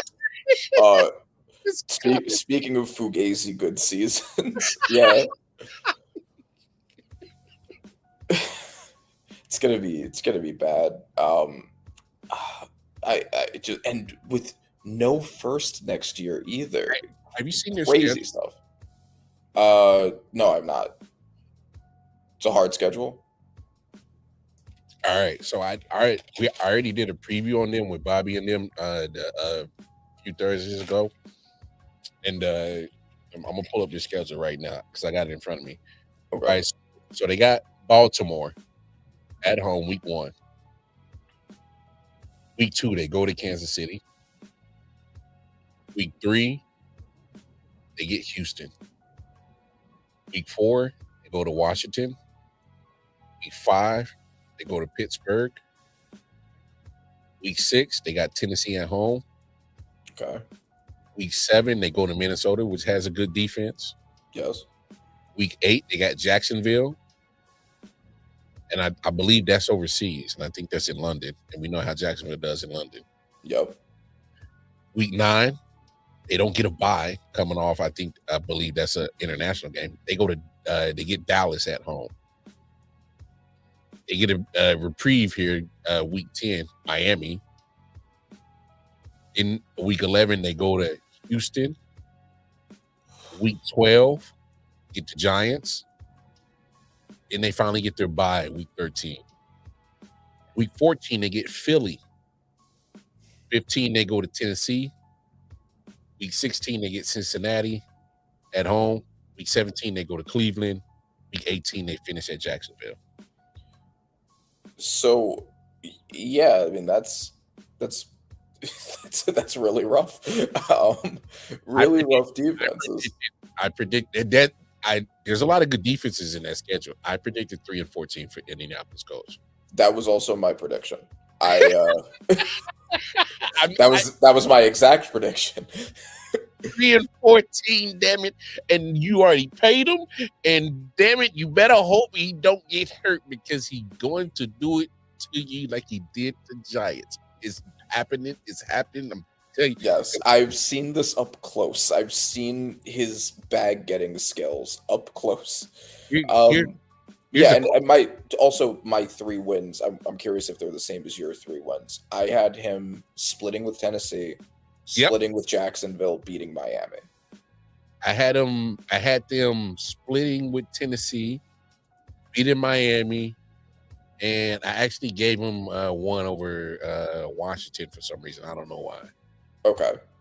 Because I don't know what Washington is. I really don't know what Washington is.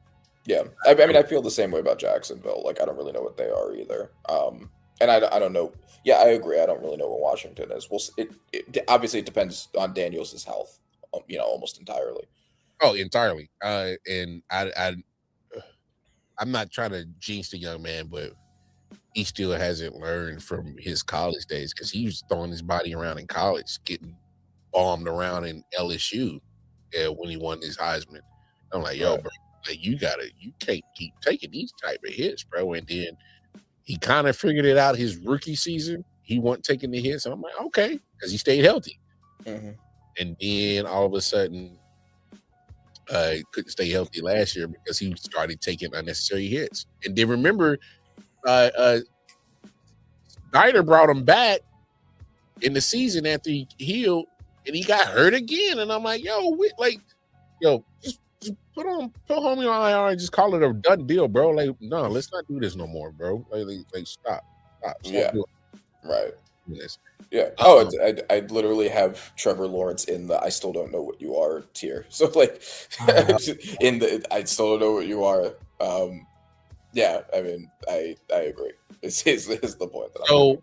it's funny because I know me and you have had our discussions on Trevor Lawrence before, and I think there was a time I might have kind of persuade you into seeing that he was a turnover king, and it's not that I don't think he's not bad. It's just that my thing, I guess, the expectations of what Trevor Lawrence was supposed to be. I mean, they dawned him as the next greatest prospect since John Elway. He's coming out, and Yeah. He's gone through coaches.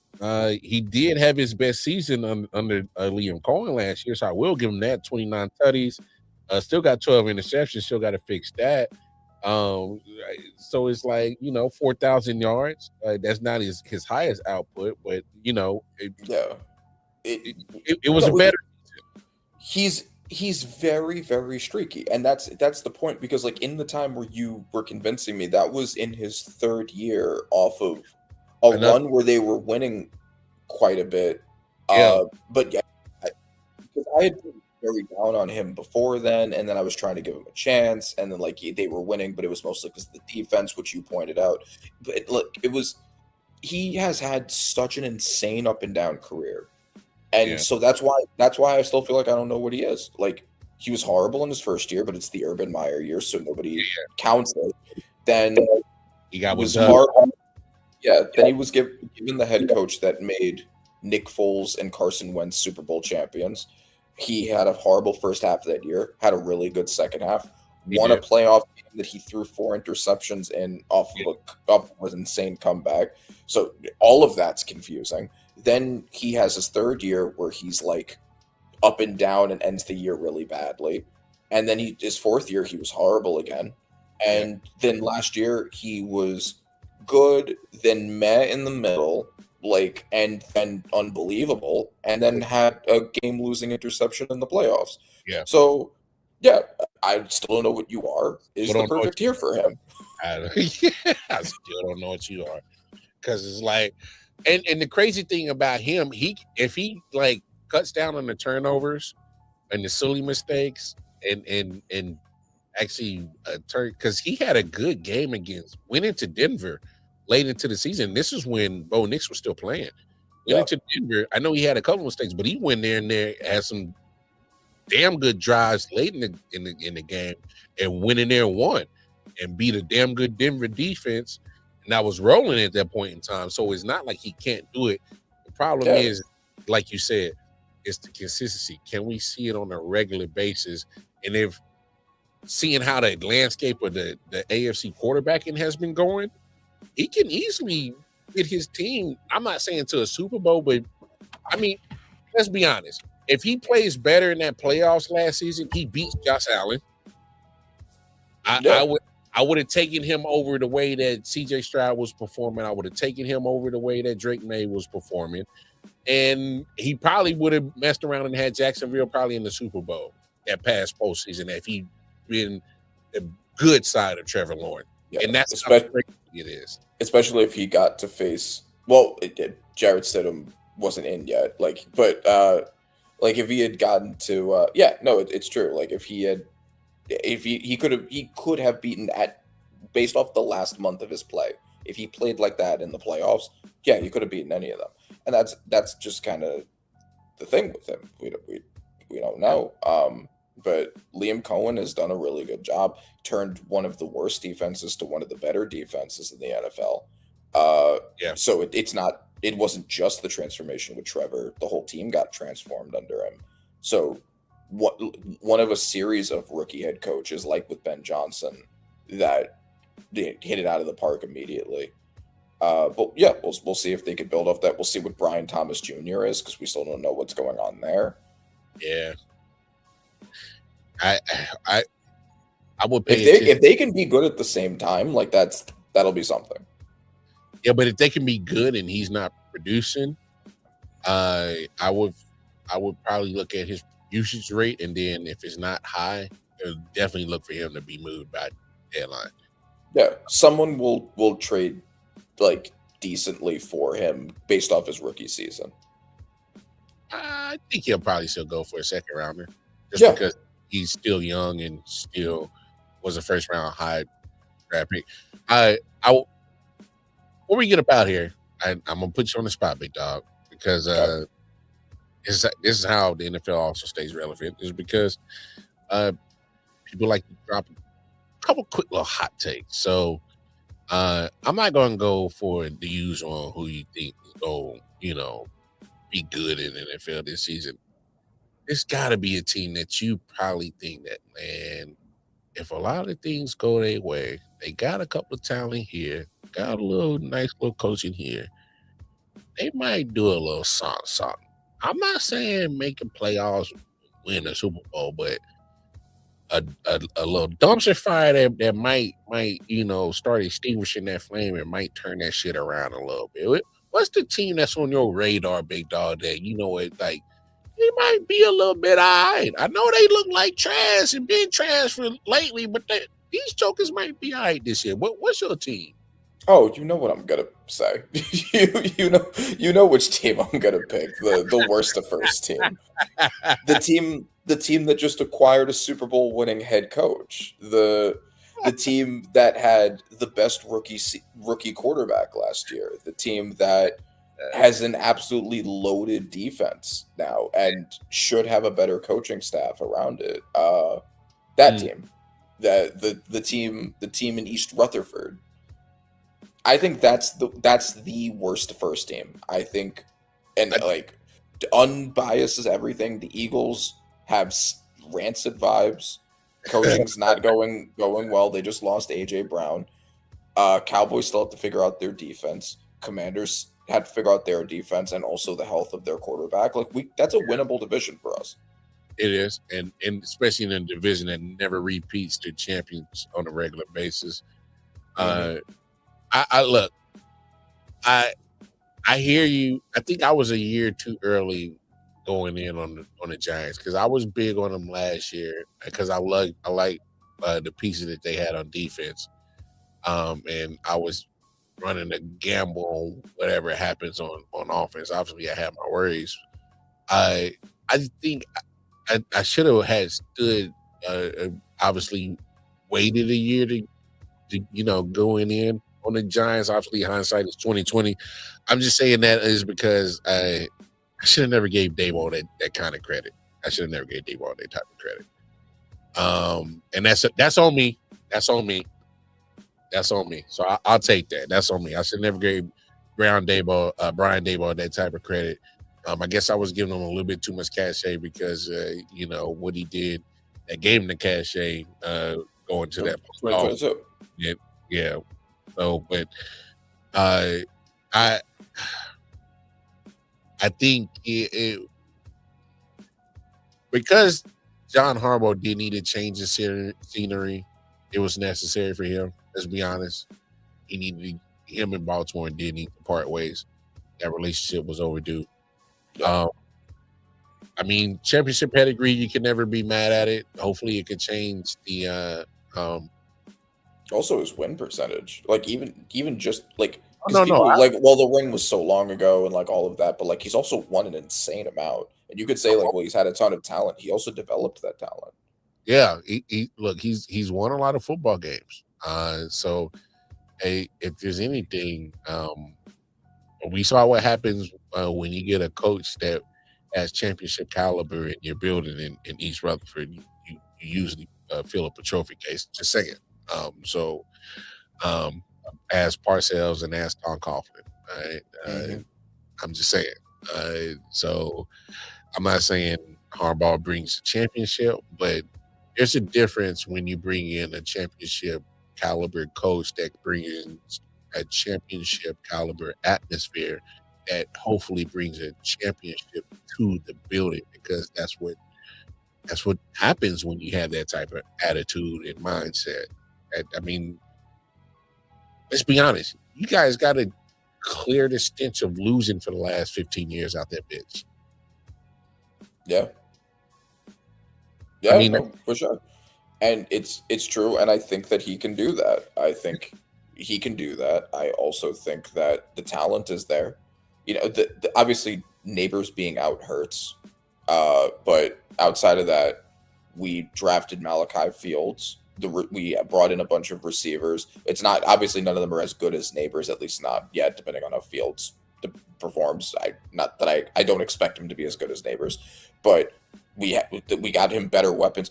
Dart was as good as he was throwing to little Jordan Humphrey and Wan'Dale Robinson. So we've seen him perform with worse weapons than what he'll have. Yeah. We brought in Isaiah Likely. I think Isaiah Likely's due for a breakout season. Yes. Most improved player season. The O-line looks much better than it has in quite some time. It looked even better last year, and it's improved since then because we added Mauigoa. And then it's the defense. What's up? I say you knew Harbaugh was going to address that, like immediately. Yes, and I'm glad he did. We absolutely needed that. We could not go with our right guard being Jake Kubas, and now we don't have to, and that's very nice. There's still some concerns about the secondary, but the talent on paper is good enough. We'll see how that ends up turning out. Like the talent's there. If you look up and down the roster, the talent is there. We miss Sexy Dexy, but we have Brian Burns, Abdul Carter, Arvil Reese, Kayvon Thibodeau, Tremaine Edmonds. Like the interior of the defensive line isn't great, but everything around it is. Yeah. Hopefully Darius Alexander has a breakout season. We'll see what happens there. Just great stuff all up and down this team, basically. Certainly can make the playoffs with this team. And the coaching. We have the best coach in the NFC East now, without a doubt. It's really not even close. Whoa. I wouldn't sleep on Shoddy. I slept on Shoddy in Dallas, and he got that team playing, and he did something that I gotta give him mad respect for. I'm not comparing him to John Harbaugh, champion John Harbaugh, off of one season where he missed the playoffs. Yeah, I'm not doing that. I'm saying, yes, Harbaugh is the best coach in that division resume-wise. Yes. But what I'm saying is Shoddy, he did something that I got to give it respect for. He was very old school on some shit. When CeeDee Lamb and Pickens had missed curfew when they was out in Vegas. I think that was out in Vegas, and he set their ass down for the whole first half. I mean, those literally, that's your 1 and 2 top receiving joints. He said, I don't give a fuck, bro. Rules is rules. And I respect that, bro. I think what it did, it made the locker room like, okay, he's holding everybody accountable. I respect that. And I think he won the locker room. And say what you want, Dallas started playing a little bit better towards the end of the season once they finally started gelling a little bit better because they made a lot of transactions toward the trade deadline. And they did play a little bit better towards the end of the schedule. I mean, obviously it wasn't it was a little too late, but I'm just saying, watch out, because that's something we ain't seen in a long time in Dallas, a coach that got full respect about that locker room like that. I ain't seen that in a minute in Dallas. Sure. It doesn't compare to John Harbaugh, but it was better. It was better than we expected. I expected it to be a joke of a head coach hire. I think most people did. I thought so too. It got better. It was a lot better than what I thought it was. Yeah, for sure. Yeah, I mean, resume-wise, he's the 4th best coach of that division. Oh, absolutely. Hey, when they hired him, I said,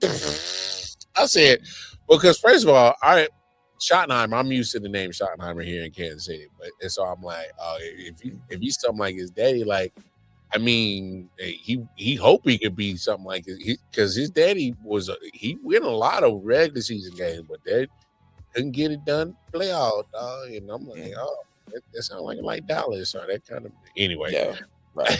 But yeah, he ended up overachieving for sure. Like he did look good. He did a good job with the team. Yeah. Now, go ahead. No, because I'm gonna drop the team that I think is gonna surprise. And obviously, me being a Chiefs fan, I hate saying this, and I'm gonna grow up saying this. And I've seen, I might sound crazy. I don't think the Raiders are gonna be a playoff team, but I think they can fight for a wild card. And okay, I just think they went very defensive heavy in the offseason. And the moves that they made competent moves. And I ain't seen competency from this organization in a long time. And the fact that they got back Max Crosby on a Knicks deal to add to what they added, and they found some way to keep it all under the cap. And they did spend a lot of money, yeah. They spent a lot of money. And I didn't agree with I didn't agree with all of it. I didn't agree with every move that they made, like just because of cost. But in terms of the team being better, the team is obviously better than they were. No, so I think they had to overspend because they figured that they absolutely had to get those guys. Like Nakobe Dean and Quay Walker, I absolutely think that's dope signings. Obviously, overplaying for Lindenbaum, I'm like, whoa, okay, yeah. I understand it. Obviously, you can't get Creed Humphrey because he's already locked down in Kansas City. So let's get the second best center and get him from Baltimore. He's available. Free agency. Yeah. Pay him. Cool. That was still need a right tackle. They still need some tackles. But they did address a lot of things on defense. Johnson that they got the trade for the slot corner from Buffalo. I like him. I'm surprised why Buffalo gave him up. He's still relatively young. That was crazy to me. Like I said, they got Nakobe Dean, got Quay Walker. They drafted a lot of defensive players. The players that they drafted over the last few years, high, that weren't doing well, they traded out the building. So it's like they're making competent moves, and I can't confirm or deny, or obviously because I don't have that type of information, but I think Brady's really starting to put his fingerprint on this shit. He's like, man, if I got money invested in this shit, I'm used to winning. Let's make competent moves because they're starting to make competent moves. This shit is crazy. So, so I guess my response to that would be, so if we're doing like a worst to first thing, like who was the bottom of their division who can make the playoffs, the Raiders have one of the hardest times to do that. They have one of the biggest obstacles, even if they are better, because they share a division with the Chiefs, Broncos, and Chargers. We've been making a playoff essentially. So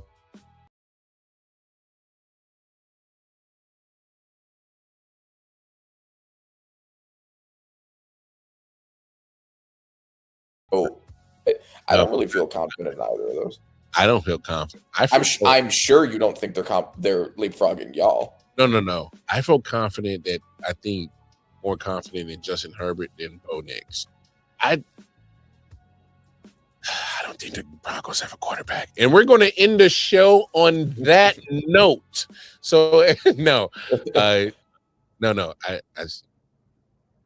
worried about Bo Nix. Not only because I just think the Jekyll and Hyde of his play is not one that is conducive for my type of enjoyment as a football fan. There's no way that I could, if I was a fan of Broncos, I'm like, yo, I like the dude and I hate the dude. Like, dude, because there's moments where he plays great, and then sometimes you're like, yo, bro, what are you doing? And you do it in the crucial moments, and it's like, oh, what are you doing? And then, how do you expect this man? This injury was literally a couple of months ago. I I ain't heard nothing about this dude being cleared to even be doing any type of physical activity. Is he okay? Right. Yeah. I don't know. I've always been kind of a Bo Nix defender because I think that, but I agree that Bo Nix is inconsistent.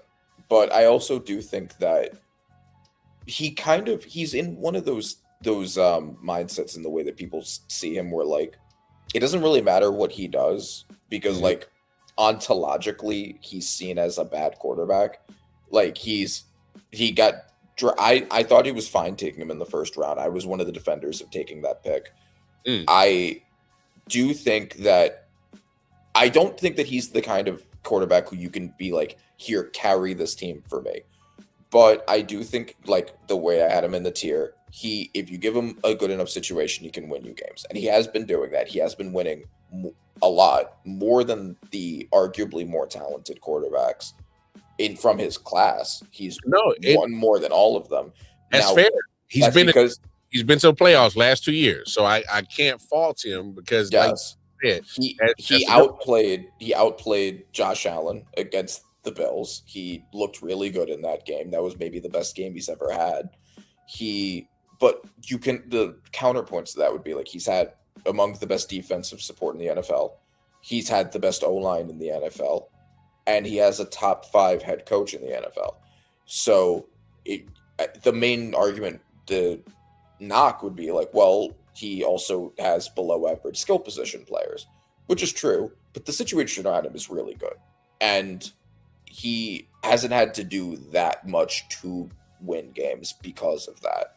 So I think that Bo Nix is a good quarterback. I don't think he's a great quarterback. I think you can win games with him. I'm certainly more confident in him and in the overall team than I am in the Raiders, unless you think Mendoza is going to be a star straight out the gate, like have a CJ Stroud, Jaden Daniels like rookie season. Oh no. It's going to be straight to managing the game for both of those quarterbacks, whether it's Kirk Cousins or Mendoza.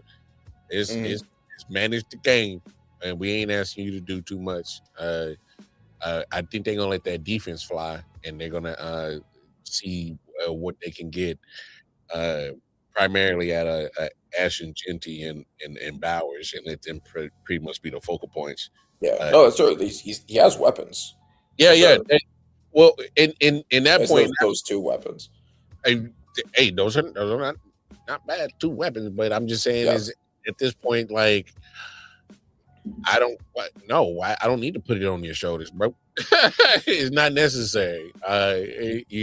We'll find ways to obviously, because you're the quarterback, you touch the football on every play, offensive play. Yeah, you're involved, but I don't need to put it on your shoulders, bro.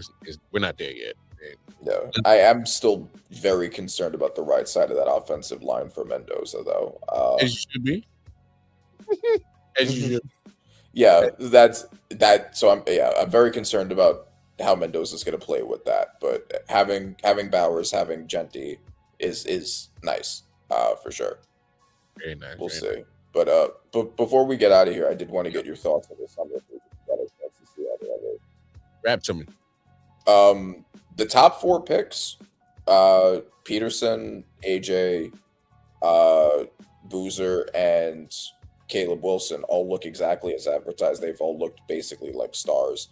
Do you have any thoughts on, since we're talking about worst to first teams, any of those 4 teams, the Wizards, Jazz, Grizzlies, or Bulls, with those guys, any of them potentially making a play-in?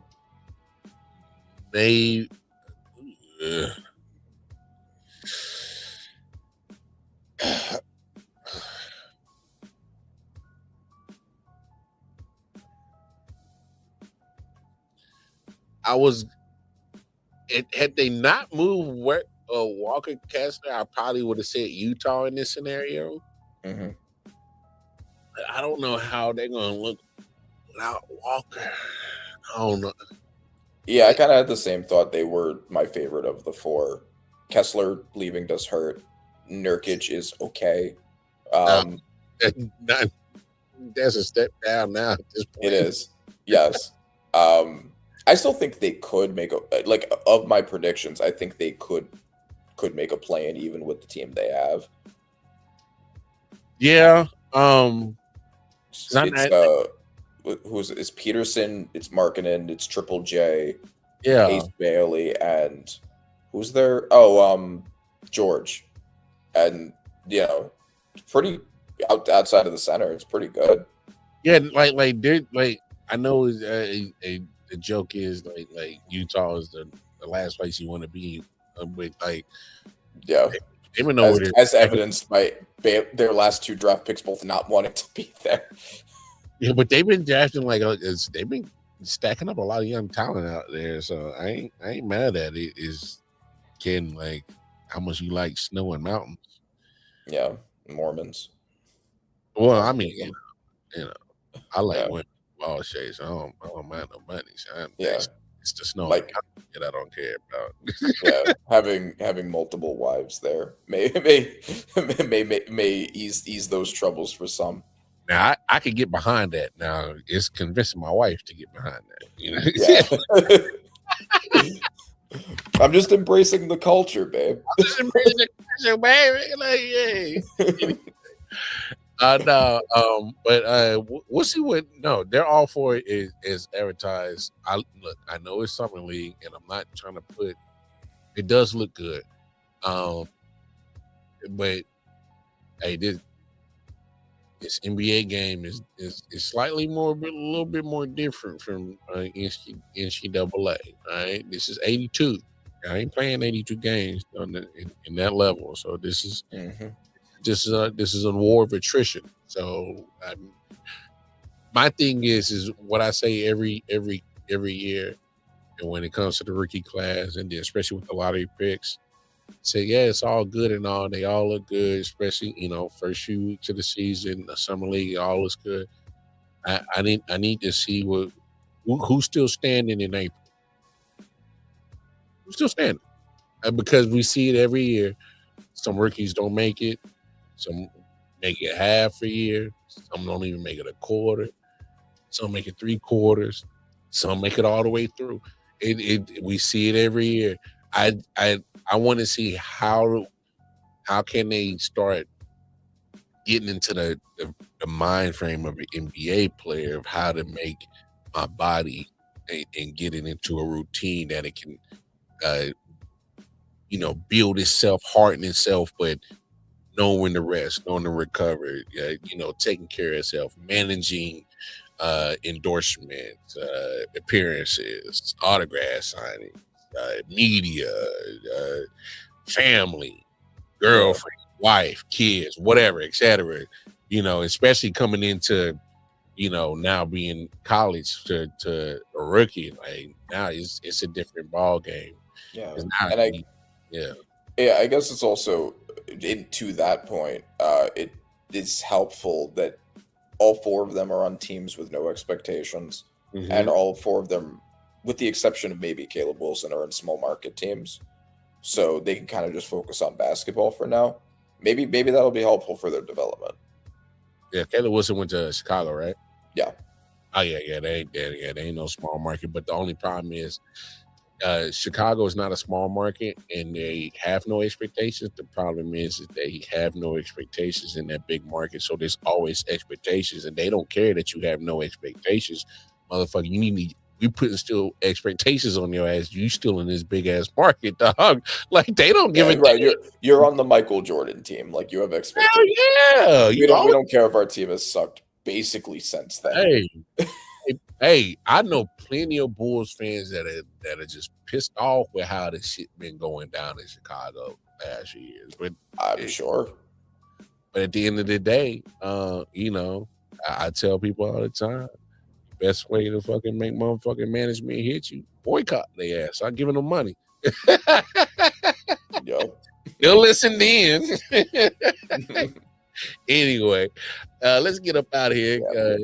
Man, always a good time.